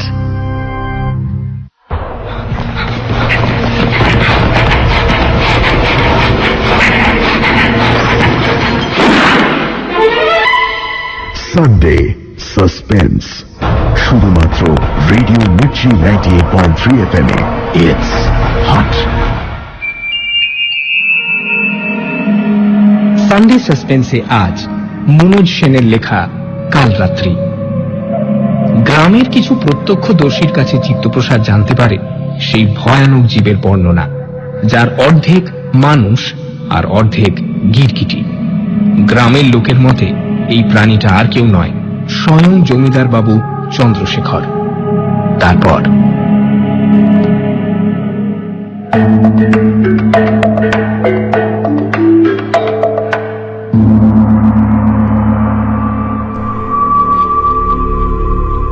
কেমন যেন ধাঁধা লেগে গেল আমার। কোথায় একটা গোলমাল লাগছে। মনটা স্থির করে কিছুতেই একটা পরিষ্কার মীমাংসায় আসতে পারছি না। চন্দ্রশেখর কাছারি চলে যাবার পর অন্যমনস্কভাবে আমি বের হলাম শ্যামাচরণ আর নীলুর খোঁজে। নীলুর একটা মুদির দোকান ছিল, তাকে সেখানে গিয়ে ধরলাম। জিজ্ঞেস করলাম, তুমি নাকি কি সব দেখেছো? কি দেখেছো? নীলু বা নীলকণ্ঠ আধবুড়ো মানুষ। আমার কথা শুনে সে তো কেঁপে ঝেঁপে অস্থির। প্রবল বেগে মাথা নেড়ে বলল, ওরে বাবা, রাম রাম রাম। না না, আমি কিছু দেখিনি রায় বাবু, বুড়ো লোক আমি, অন্ধকারে কত ছায়া দেখি, সেসব কি আর ধরতে আছে? আমাকে ভাঁওতা দিও না নীলকণ্ঠ, কি দেখেছো বলো। কিন্তু সে কিছুতেই বলবে না। শেষটা হঠাৎ মাথায় একটা আইডিয়া এসে গেল।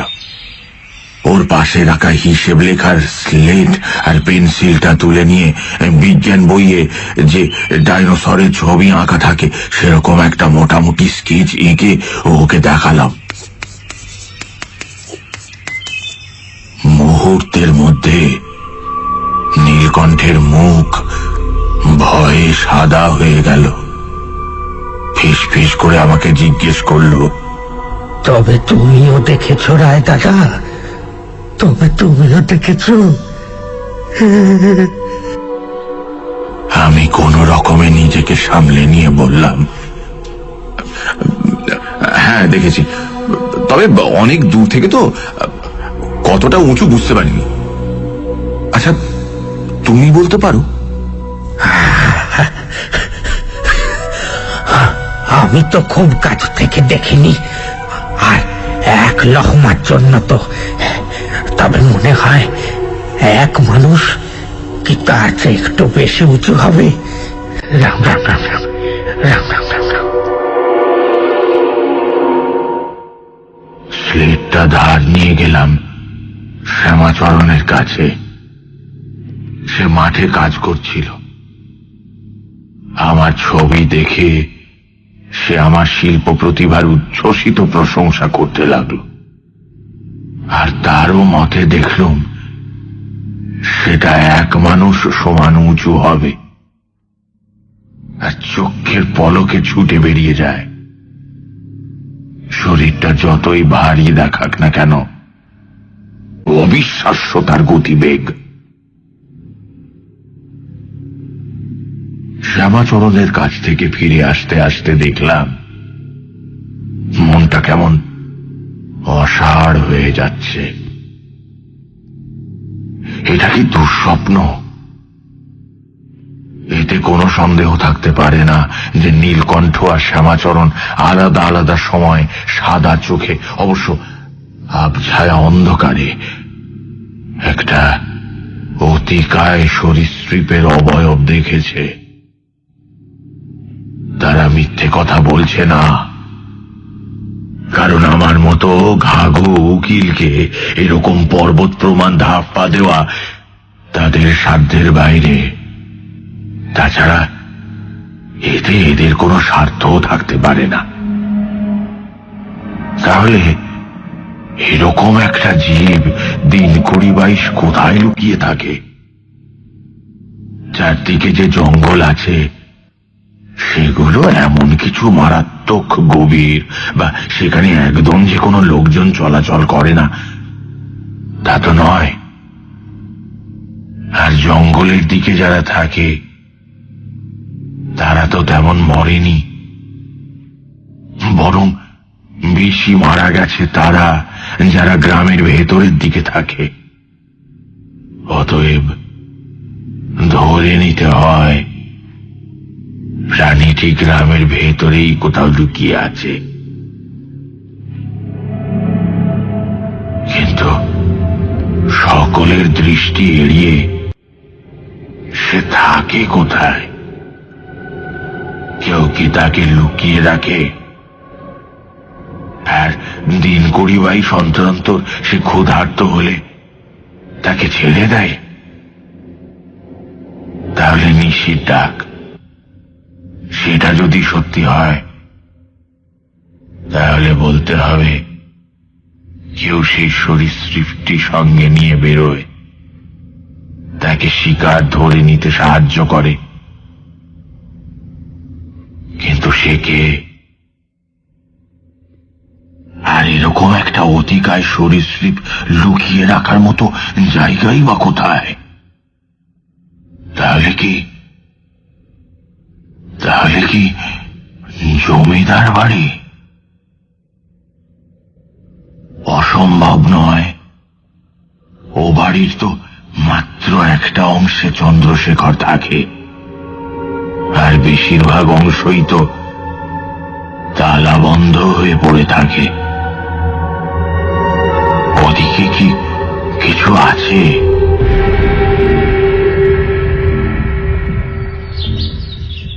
দুপুরবেলা খেতে বসে চন্দ্রশেখরকে আমার গবেষণার কথা বললুম। চন্দ্রশেখর স্থির উজ্জ্বল দৃষ্টিতে সব কথা শুনল, কিন্তু কোনো মতামত প্রকাশ করল না। খাওয়া শেষ হলে অন্দরের ভেতরে গিয়ে একটু বাদেই বেরিয়ে এলো এক হাতে একটা রাইফেল আর অন্য হাতে একটা চাবির গোছা নিয়ে। বলল, চলো অন্য মহলগুলো একটু খুঁজে দেখি। চলো। বসন্ত কাছেই ছিল, সেও জুটে গেল। কেবল জুটে গেল নয়, আঠার মতো আমার সঙ্গে সেঁটে গেল বলা যায়। কিন্তু কোনো লাভ হলো না, কিছুই পাওয়া গেল না।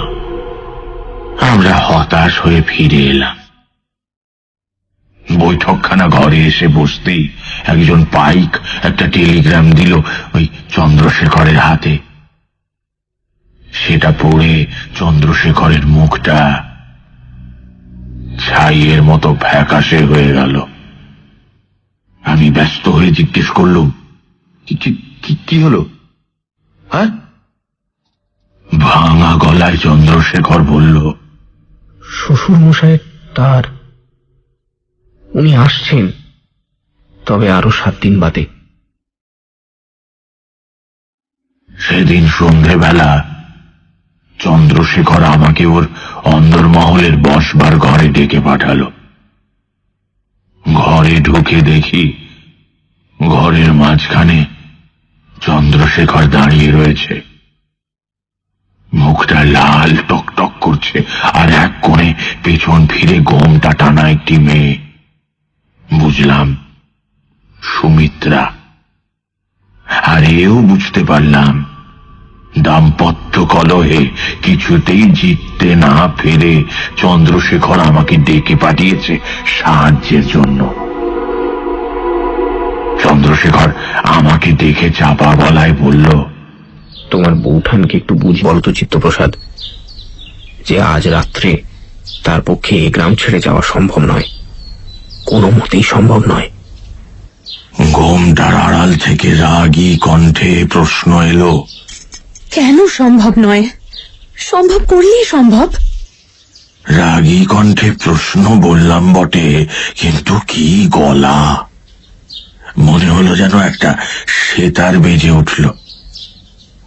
এমন একটা আশ্চর্য মিষ্টি সুরেলা গলা আজ পর্যন্ত আর শুনিনি। আবার সেতার বেজে উঠল। কারোর সাহায্য দরকার হতো না। পাটা যদি না মচকাতো তাহলে আমি একাই হেঁটে চলে যেতাম। তোমার পা মচকায়নি, হাড় ফেটে গেছে। এই অবস্থায় গরুর গাড়ি করে এই অন্ধকারে কখনো কি কারোর যাওয়া সম্ভব? মেয়ে মানুষের কথা বাদ দাও, কোনো পুরুষ মানুষই কি এরকম অবস্থায় যেতে পারে? কেন তুমি এরকম করছো? তুমি আমাকে বিশ্বাস না করো, ঘরে খিল দিয়ে থাকো, বাইরে 10টা পাইক বসিয়ে দিচ্ছি। না না না, আমি তোমাকে বিশ্বাস করি না, তোমার পাইকদের বিশ্বাস করি না, কাউকে না। ধাইমা মারা গেছেন, এবার কোথায় আমার পালা। এমন ভাবে পড়ে পড়ে আমি মরতে পারবো না। আমি চলে যাব, আজই চলে যাব। চন্দ্রশেখর আমার দিকে ফিরে বলল, আতঙ্কের এমন ভয়ঙ্কর রূপ এর আগে কখনো দেখেছো চিত্তপ্রসাদ? আমি কিন্তু তখন অন্য কিছু দেখছিলাম। মনে মনে একটা কুৎসিত ছবি এঁকে ফেলেছিলাম। আমি মোটামুটি শিক্ষিত লোক, ভদ্র সন্তান, একটা আদর্শের অনুগামী, যে আদর্শের একটা প্রধান ভিত্তি হচ্ছে সচ্চরিত্রতা। কিন্তু সেই আমার মনের মধ্যে অদ্ভুত কলুষিত চিন্তা অবচেতনের ক্লেদাক্ত গহ্বর থেকে সাপের মতো ফনা তুলে দাঁড়ালো। সুমিত্রার গলা শুনে আমার মাথার মধ্যে কেমন সব গোলমাল হয়ে গেল। আমি ভাবলাম, সুমিত্রা শুনেছি অপরূপ সুন্দরী, এমন কণ্ঠস্বর যার, সে অসাধারণ না হয়ে যায় না। তার উপর তার পা ভাঙা, অতএব প্রায় চলশক্তিহীন বলা চলে। একটা মাতাল গাড়োয়ানের গাড়িতে একে নিয়ে অন্ধকার পথ দিয়ে যাওয়ার সুযোগ একটা পুরুষ মানুষের জীবনে দুবার আসে না। চন্দ্রশেখর জাহান্নামে যাক, এমন সুযোগের সদ্ব্যবহার করব না, এমন নির্বোধ বন্ধু আমি নই। আমি বললাম, ঠিক আছে, বৌঠান যখন এত ব্যস্ত হয়ে পড়েছেন, তখন আমি না হয় ওকে পৌঁছে দিয়ে আসবো। চন্দ্রশেখর অত্যন্ত আশ্চর্য হয়ে বলল, তুমি যাবে? বেশ, তাই হোক। তবে সঙ্গে বসন্তকে নিয়ে যাও। আমার মাথায় চড়াত করে রক্ত উঠে গেল। কোন রকমে সামলে নিয়ে বললুম, কেন? বসন্ত কেন? তুমি কি মনে করো আমি নিজেকে রক্ষা করতে পারি না? চন্দ্রশেখর স্থির গলায় বলল, না, তা নয়। যদি তোমাদের কেউ আক্রমণ করে তাহলে একজন পালিয়ে গিয়ে খবর দিতে পারবে। সুমিত্রা বা রামকৃষ্ণর পক্ষে সেটা সম্ভব হবে না। আর তুমি যদি বিপদের মোকাবিলা করতে থাকো তাহলে বসন্ত পালিয়ে তো যেতে পারবে। আমি আবার প্রতিবাদ করতে যাচ্ছিলাম, কিন্তু সুমিত্রার গলা শুনতে পেলাম আবার। আপনি আপত্তি করবেন না চিত্ত ঠাকুরপো, চলুক না আপনার বসন্ত আমাদের সঙ্গে। অসুবিধে কিচ্ছু হবে না, দেখবেন। সঙ্গে সঙ্গে আমার মনের মধ্যে অনেকগুলো চিন্তা দ্রুত খেলে গেল। এক, যদি বসন্তকে নিয়ে গোলমাল পাকাই হয়তো যাওয়াটাই বন্ধ হয়ে যাবে। দুই, যদি বসন্ত যায়ও ওকে তাপ্পি দিয়ে সরিয়ে দেওয়া অসুবিধে হবে না। তিন, বসন্ত যদি গোলমাল করে ওকে না হয় খুনই করে ফেলা যাবে। পরে এসে বলবো রক্ত চোষা মেরেছে। কাজেই বললুম, ঠিক আছে, বসন্ত চলুক আমাদের সঙ্গে। শুনে চন্দ্রশেখর বলল, বেশ, তাহলে তৈরি হয়ে নাও। আর অস্ত্র শস্ত্র কিছু সঙ্গে আছে না? একটা বন্দুক দিয়ে দেবো সঙ্গে। আমি বললাম, আমি তৈরিই আছি। আর অস্ত্রের দরকার কি? তোমার মতো অত ভয় আমার নেই।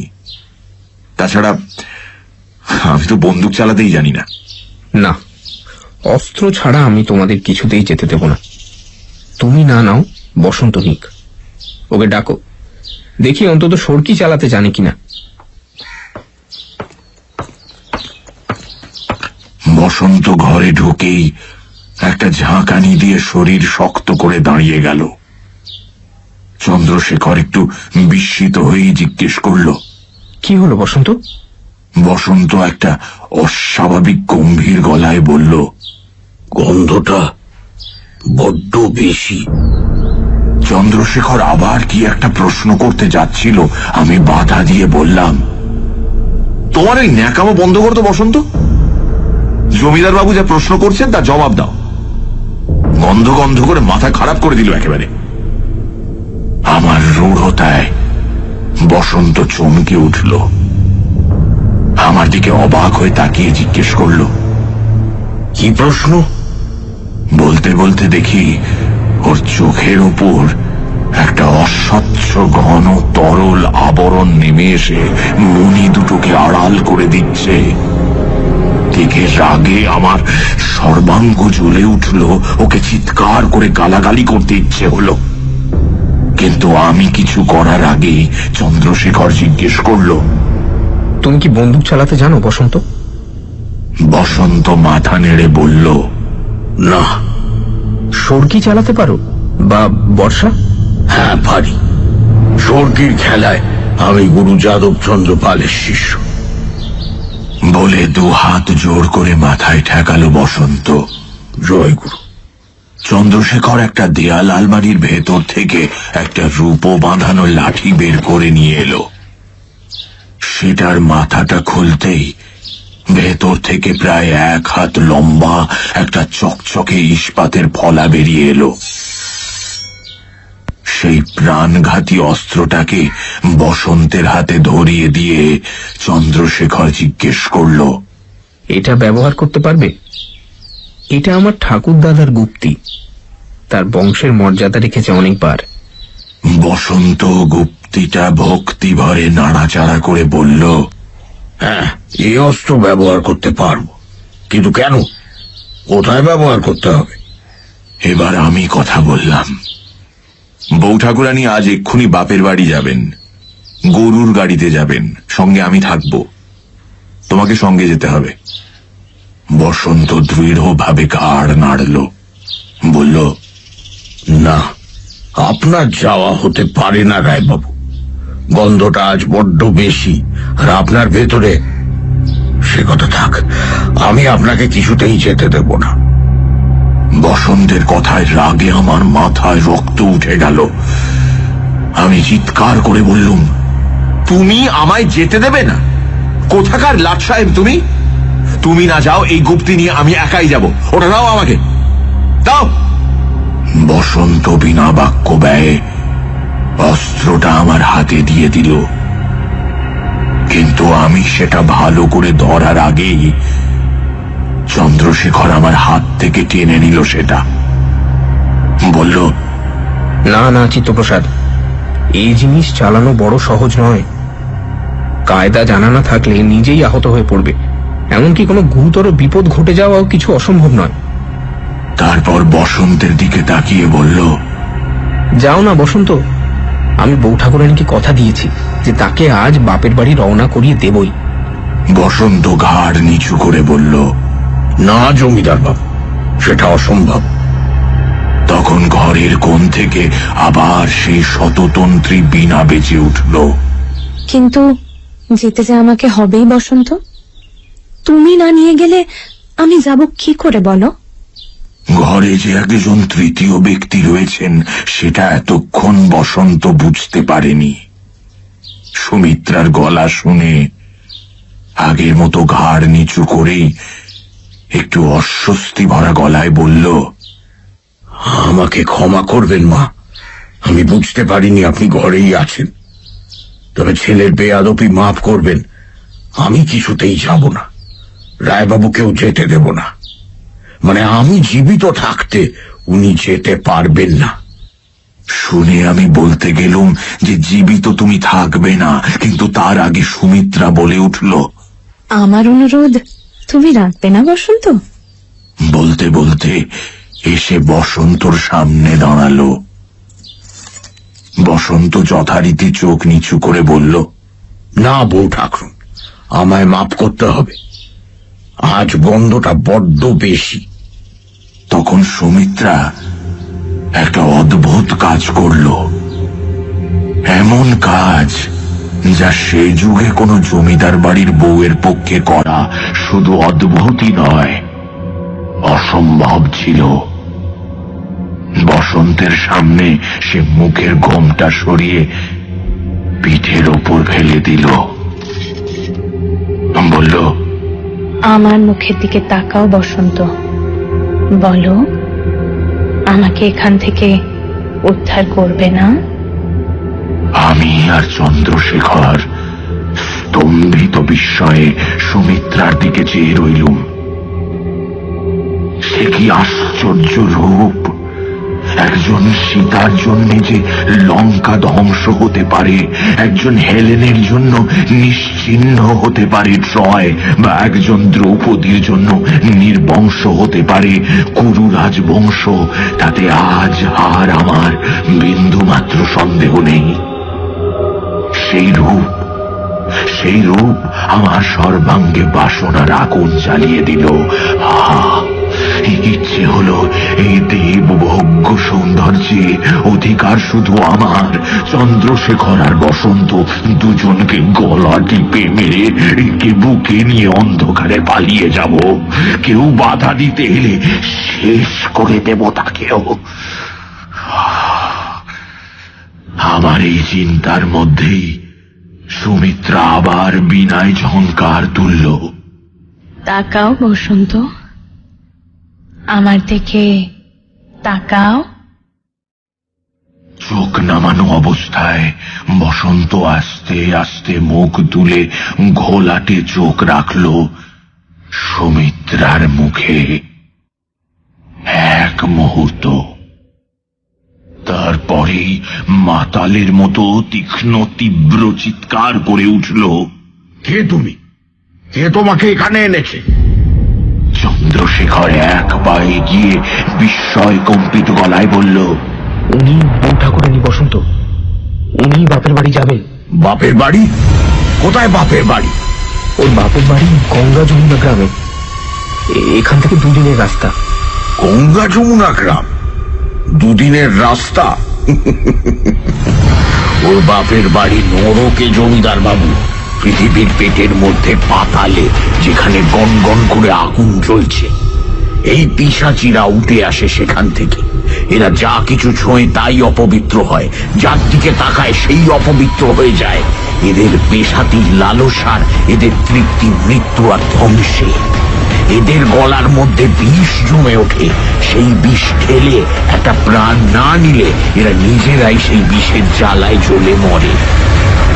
তোর তো সেই বিষ ঢালার সময় হয়ে এলো না শয়তানি? এই বাড়ির মধ্যে পাইপ পেয়াদায় আটকা পড়ে ঠ্যাং ভেঙে অসুবিধা হচ্ছে, তাই না? তাই ভেবেছিস বাইরে গিয়ে একজনের ওপর বিষ ঢালবি, তাই এত আকুলি বিকুলি, এত ছটফটানি। আমি বসন্তের কথা শুনে রাগে দিশেহারা হয়ে সামনের দিকে ছুটে যাচ্ছিলুম ওকে মারবো বলে। চন্দ্রশেখর আমাকে পেছন থেকে টেনে ধরলো, নিঃশব্দে আঙুল দিয়ে সুমিত্রার পায়ের দিকটা দেখালো, যেখানে একটু আগে দেখেছিলুম এক জোড়া রাঙা পদ্মের মতো পা।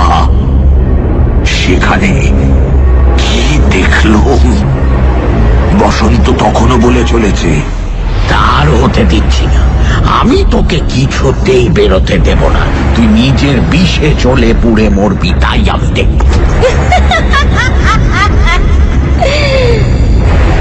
আমি মরবো না রে, মরবি তুই।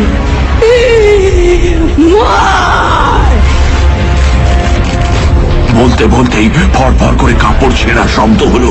আমি যে বিভীষিকা দুটির দিকে স্তম্ভিত হয়ে তাকিয়েছিলুম, তারা ঢেকে গেল কতগুলো ছেঁড়া শাড়ি, জামা আর ভাঙা গয়নায়।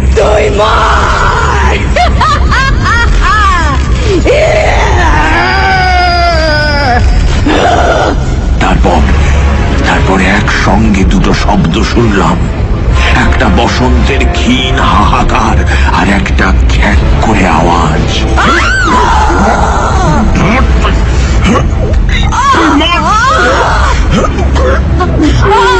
মুখ তুলে দেখলাম সেই ভয়ঙ্কর আকৃতি, যেটা একটু আগে ছিল পরমা রূপসী সুমিত্রা। তার বর্ণনা দেবার চেষ্টা করব না।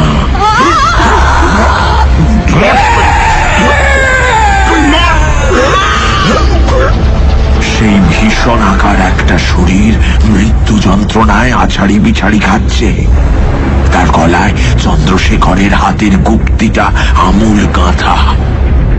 আমি সম্মোহিতের মতো দাঁড়িয়ে রইলুম আর দেখতে লাগলুম সেই অতিকায় বিভৎস মুখটা আকাশের দিকে উঁচু হয়ে খাবি খেতে খেতে আস্তে আস্তে স্থির হয়ে নেতিয়ে পড়ল।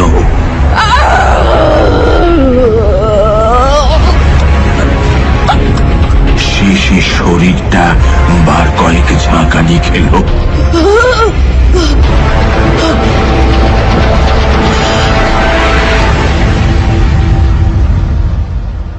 তারপর সব স্তব্ধ,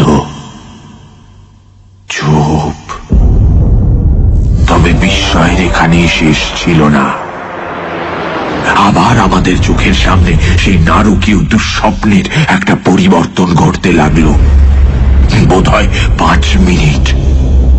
তারপরেই দেখি বসন্তের রক্তহীন মৃতদেহের পাশে পড়ে আছে আরেকটি নিরাভরণ শরীর। মৃত্যু যন্ত্রণায় বিকৃত হলেও সেই অসাধারণ রূপের বিশেষ কোনো পরিবর্তন হয়নি।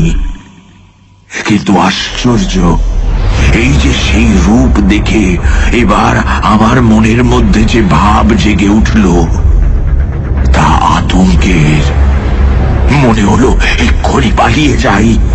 যদি ওটা আবার বেঁচে ওঠে, যদি গলায় বেঁধা গুপ্তিটা খুলে ফেলে উঠে দাঁড়ায়।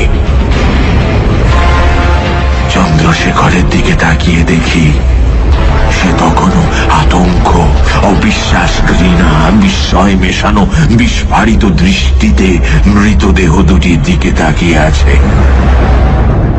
তখন আমার সম্বিত ফিরে এলো। আমার আইনজীবীর মস্তিষ্ক দ্রুত কাজ শুরু করে দিল। আমি এগিয়ে গিয়ে সুমিত্রার গলা থেকে গুপ্তিটা টেনে বের করে একটা চাদর দিয়ে দেহটা ঢেকে দিলাম। তারপর চন্দ্রশেখরের কাছে গিয়ে তাকে স্পর্শ করলাম। সঙ্গে সঙ্গে সে জ্ঞান হারিয়ে পড়ে গেল।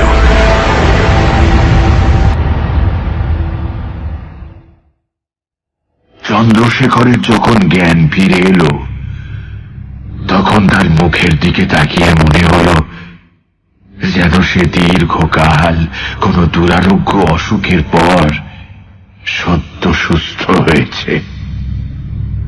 ক্লান্ত অবসন্ন গলায় বলল, ব্যাপারটা যে এরকমই কিছু, সে সন্দেহ আমার বেশ অনেক দিনই হয়েছিল। মৃত্যুগুলো যে রাত্রে ঘটত, সেই রাত্রিগুলোর কোনো স্মৃতি আমার থাকতো না। সেই রাত্রিগুলোর দু একদিন আগে থেকেই সুমিত্রা কেমন অদ্ভুত ভাবে ছটফট করে বেড়াতো। ওর গায়ে আমি কতগুলো কাটা এবং আঁচড়ের দাগ দেখেছি, যেগুলোর কোনো উপযুক্ত ব্যাখ্যাও দিতে পারেনি।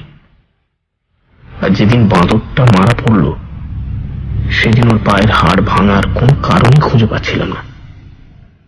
বাথরুমে পড়ে ওরকম হতে পারে না। তারপর যখন ধাইমা মারা গেলেন, তখন আমি প্রায় নিঃসন্দেহ হয়েছিলাম।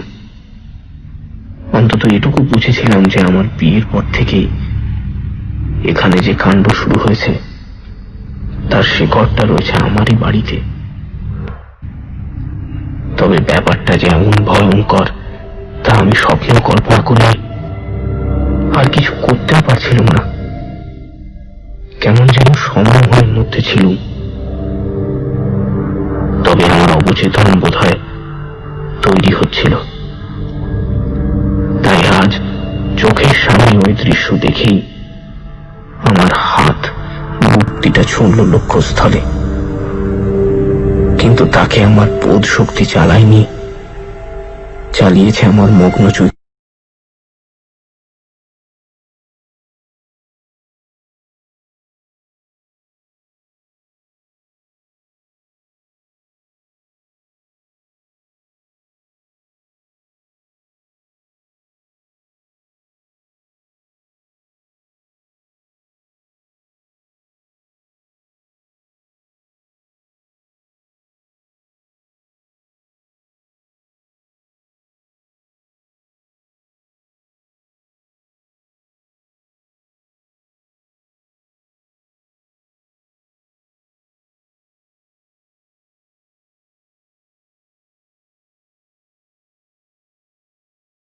আমি হতে দিতে পারি না, কেবল তোমার বন্ধু বলে নয়, একজন মানুষ বলেও। তবে তবে আমরা কি করব? তুমি এক্ষুনি গাঁয়ের লোককে খবর দাও, বলো এবার রক্তচোষার শিকার দুজন, বউ ঠাকুরানী আর তাকে বাঁচাতে গিয়ে বসন্ত। বসন্তের মৃতদেহ দেখলে সবাই নিশ্চিন্ত হবে। সুমিত্রাকে তুমি স্নান করিয়ে নতুন কাপড় পরিয়ে দাও, আর ঘোমটা আর কাপড় দিয়ে যতটা সম্ভব মুখটা ঢেকে দাও। সবাইকে বলে দাও যত শীঘ্র সম্ভব দাহ শেষ করে যেন চলে আসে। কেউ কোনো সন্দেহ করবে বলে মনে হয় না। মৃত্যু ভয় তারপরেও থাকবে, থাকুক। যখন অপঘাতে মৃত্যুগুলো বন্ধ হবে, তখন আতঙ্কটাও আস্তে আস্তে কেটে যাবে। তুমি আমার কাছে থাকবে তো? হ্যাঁ হ্যাঁ, নিশ্চয়ই। অন্তত যতদিন ঘনশ্যামবাবু না আসছেন। ঘনশ্যাম এসে নাক কুঁচকে বললেন, রক্তচোষা মেরেছে। বিশ্বাস করি না এসবে আমি। খুন করেছো তোমরা ওকে, আমি পুলিশে যাব। আমার মেয়েকে খুন করার জন্য তোমাদের হাড়ির হাল করে ছাড়বো। ওই ফোচকে উকিল সামনে ধরে তুমি পার পাবে না চন্দ্রশেখর। আমি বললাম, ঘনশ্যামবাবু, আপনি অনেক মামলা মোকদ্দমা লড়েছেন, আমি জানি। অতএব এই কথা নিশ্চয়ই আপনার জানা আছে, খুনের মামলা বড় বিষম বস্তু, তাতে অনেক কিছু নিয়েই টান পড়ে। সে টানা পড়েন সইতে পারবেন তো? ঘনশ্যাম রায় আমার দিকে অবজ্ঞার চোখে তাকিয়ে বললেন, আমার কি নিয়ে টান পড়বে উকিল মশাই? আপনার স্ত্রী তো বেঁচে আছেন। ডাক্তারি পরীক্ষায় ধরা পড়ে যদি তিনি নিঃসন্তান, সুমিত্রা আপনার মেয়ে নয়, তাহলে কি হলো? আমার মেয়ে না হলে তাকে খুন করতে হবে? আপনার কুল পুরোহিত শুনেছি দুবার আপনার প্রায়শ্চিত্ত করিয়েছিলেন। এও শুনেছি শিশু হত্যা করতে গিয়েছিলেন, তাই কথাটা সত্যি নাকি? তাতে কি প্রমাণ হয়? কিছুই না, তবে শুনেছি সুমিত্রার 11 বছর হওয়ার সময় থেকে আর তার বিয়ে হওয়া পর্যন্ত আপনার গাঁয়ের মুসলমান প্রজাদের ঘরে অনেকগুলো মৃত্যু হয়েছে, যেগুলোর সঙ্গে এখানকার অপঘাতে মৃত্যুগুলোর অনেক মিল। তারা নাকি শপথ করেছে যে এই মৃত্যুগুলোর জন্য যে বা যা কিছুই দায়ী হোক না কেন, জান দিয়েও তারা তাকে শেষ করে ছাড়বে। এখন কেউ যদি তাদের গিয়ে এখানকার মৃত্যুগুলোর কথা বলে, তাহলে তারা কি ভাববে বলুন তো? কি ভাববে? ভাববে আপনি জেনে শুনে তাদের মৃত্যুর মুখে ঠেলে দিয়েছেন। তারা ভাববে আপনি ইচ্ছাকৃত নরহত্যাকারী, তাদের আত্মীয় পরিজন পরিবারের সর্বনাশের মূল কারণ। তখন তাদের বিচারে আপনার কি শাস্তি হবে তা ভেবে দেখেছেন? তুমি আমায় ভয় দেখাচ্ছ? হ্যাঁ, আপনি অতি জঘন্য অপরাধী। আপনাকে ভয় দেখানোর নীতিগত অধিকার আমার আছে। আপনার দুর্ধর্ষ লাঠিয়ালরা আপনার ওই মুসলমান প্রজারাই। আপনি তাদের প্রতি বিশ্বাসঘাতকতা করেছেন, এখন এসেছেন চন্দ্রশেখরের হাঁড়ির হাল করতে। এত কথা তুমি জানলে কি করে? ঘনশ্যাম বাবু, আমি ফচকে উকিল হতে পারি, কিন্তু নির্বোধ নই। আপনাকে চিনতে আমার একটুও ভুল হয়নি, এবং আপনি যে এরকমই একটা কাণ্ড করবেন তা আগে ভাগে বুঝে নিয়ে সুমিত্রার মৃত্যুর পরদিনই আমি আপনার গ্রামে চলে গিয়েছিলাম। সেখান থেকে সব খবরই নিয়ে এসেছি, আর খানিকটা ছেড়েছি আন্দাজে, তবে আমার কোনো ভুল হয়নি। না, তা হয়নি। ঠিক আছে, যা করেছো বেশ করেছো। আমি তাহলে এখন চলি। দাঁড়ান, সুমিত্রা আপনার নিজের মেয়ে নয় তাতে সন্দেহ নেই। তাহলে কার মেয়ে সে? ঘনশ্যাম বললেন, আমি তার পরিচয় জানি না। আজ থেকে বছর 20 আগে একদিন একটা ভব ঘুরে এসেছিল আমাদের গায়ে তার ভেলকি দেখাতে। অতি অদ্ভুত ছিল তার খেলা, বুঝলে? কিন্তু তার খেলার চেয়েও যেটা আমাকে সবচেয়ে অবাক করেছিল তা হচ্ছে তোর খেলার চুবড়ির পাশে ছেঁড়া ন্যাকড়ায় শোয়ানো একটি প্রায় সদ্যজাত শিশু। অবাক করেছিল কারণ লোকটি ছিল অবিশ্বাস্য রকমের কুৎসিত, এত কদাকার যে তাকে দেখলে ভয়ে বুক কেঁপে ওঠে। অথচ মেয়েটি ছিল অসম্ভব সুন্দর, ফুটফুটে। আমার তো নিজের সন্তান ছিল না, তাই লোকটাকে ডেকে বাচ্চাটা কিনে নিতে চাইল। 50 টাকায় রফা হলো। পরে আমি বাচ্চাটার স্বরূপ বুঝতে পারি। তাকে দুবার মারতেও গিয়েছিল, কিন্তু কিন্তু কেমন যেন মোহগ্রস্ত হয়ে পড়েছিল। শেষ মুহূর্তে মারতে পারিনি। চন্দ্রশেখর কাতর কণ্ঠে জিজ্ঞেস করল, তাহলে আপনি তার বিয়ে দিলেন কেন? আমি তো আপনার কোনো ক্ষতি করিনি, আমার এমন সর্বনাশটা করলেন কেন? ভেবেছিলুম বিয়ে দিলেই বুঝি সব ঠিক হয়ে যাবে। এখন দেখছি ভুল করেছিলুম। যাকে সব তো চুকে বুকেই গেছে, এখন আবার সব ঠিক হয়ে যাবে। চন্দ্রশেখর ক্লান্ত গলায় বলল, হবে কি, বসন্ত যা বলে গেছে তা যদি ঠিক হয় তবে তো এরা আবার উঠে আসবে, আর আপনার মতো লোক যদি পায় তবে তাকে আশ্রয় করে আবার এরা নিয়ে আসবে কাল রাত্রি। তবে বসন্তের মতো লোকও নিশ্চয়ই থাকবে যারা কেবল চোখ দিয়েই দেখবে না, মন দিয়েও দেখবে। সেটাই যা ভরসা। তা না হলে এই সুন্দর পৃথিবীটা তো কবেই বিষের জ্বালায় জ্বলে পুড়ে শেষ হয়ে যেত।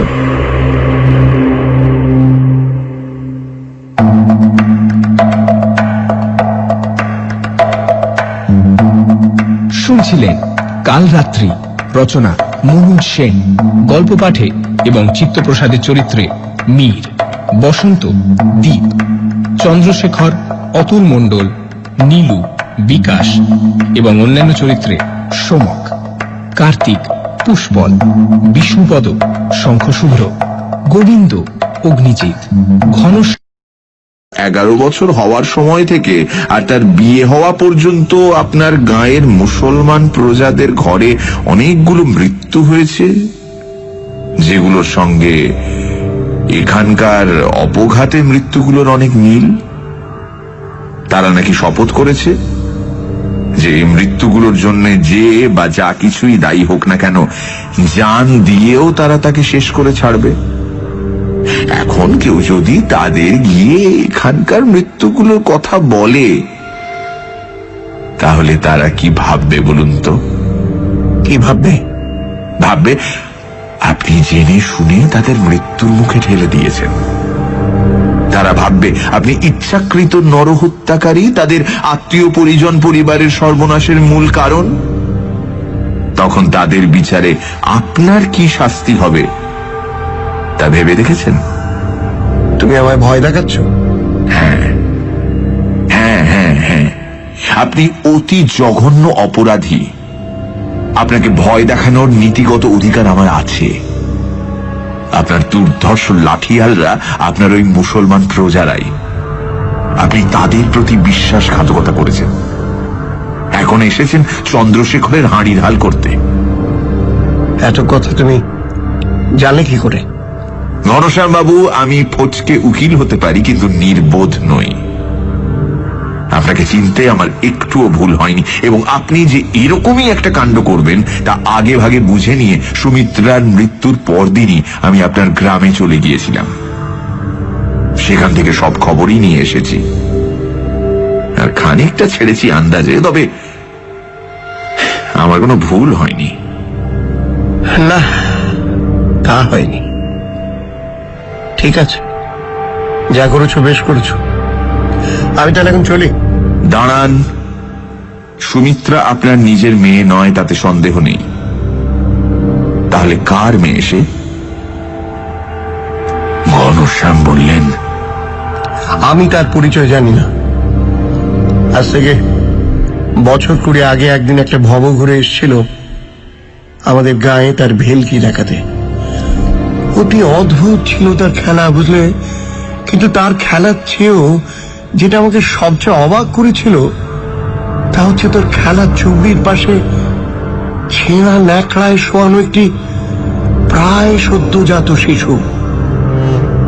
অবাক করেছিল কারণ লোকটি ছিল অবিশ্বাস্য রকমের কুৎসিত, এত কদাকার যে তাকে দেখলে ভয়ে বুক কেঁপে ওঠে। অথচ মেয়েটি ছিল অসম্ভব সুন্দর, ফুটফুটে। আমার তো নিজের সন্তান ছিল না, তাই লোকটাকে ডেকে বাচ্চাটা কিনে নিতে চাইলাম। 50 টাকার রফা হলো। পরে আমি বাচ্চাটার স্বরূপ বুঝতে পারি।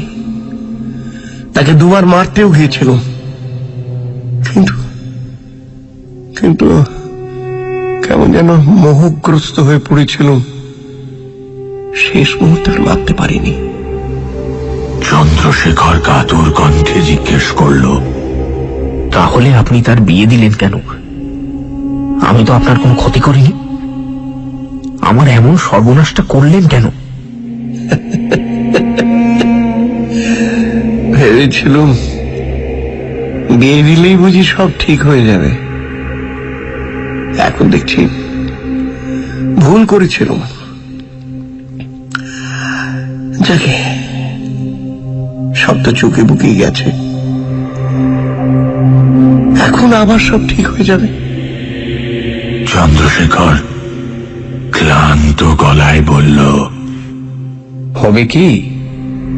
বসন্ত যা বলে গেছে তা যদি ঠিক হয় তবে তো এরা আবার উঠে আসবে, আর আপনার মতো লোক যদি পায় তবে তাকে আশ্রয় করে আবার এরা নিয়ে আসবে কাল রাত্রি।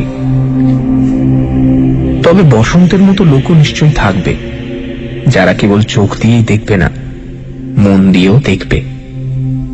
সেটাই যা ভরসা। তা না হলে এই সুন্দর পৃথিবীটা তো কবেই বিষের জ্বালায় জ্বলে পড়ে শেষ হয়ে যেত।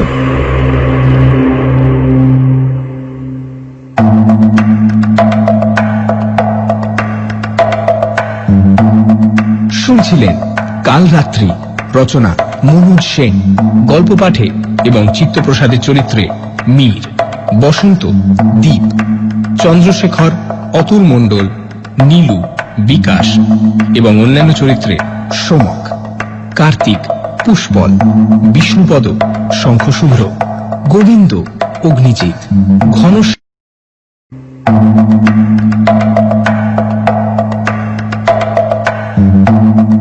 শুনছিলেন কাল রাত্রি, রচনা মনোজ সেন, গল্প পাঠে এবং চিত্তপ্রসাদের চরিত্রে মীর, বসন্ত, দীপ, চন্দ্রশেখর, অতুল মণ্ডল, নীলু, বিকাশ এবং অন্যান্য চরিত্রে সোমক, কার্তিক, পুষ্পল, বিষ্ণুপদ, শঙ্খশুভ্র, গোবিন্দ, অগ্নিজিৎ, ঘন, অগ্নিজিৎ, ঘন।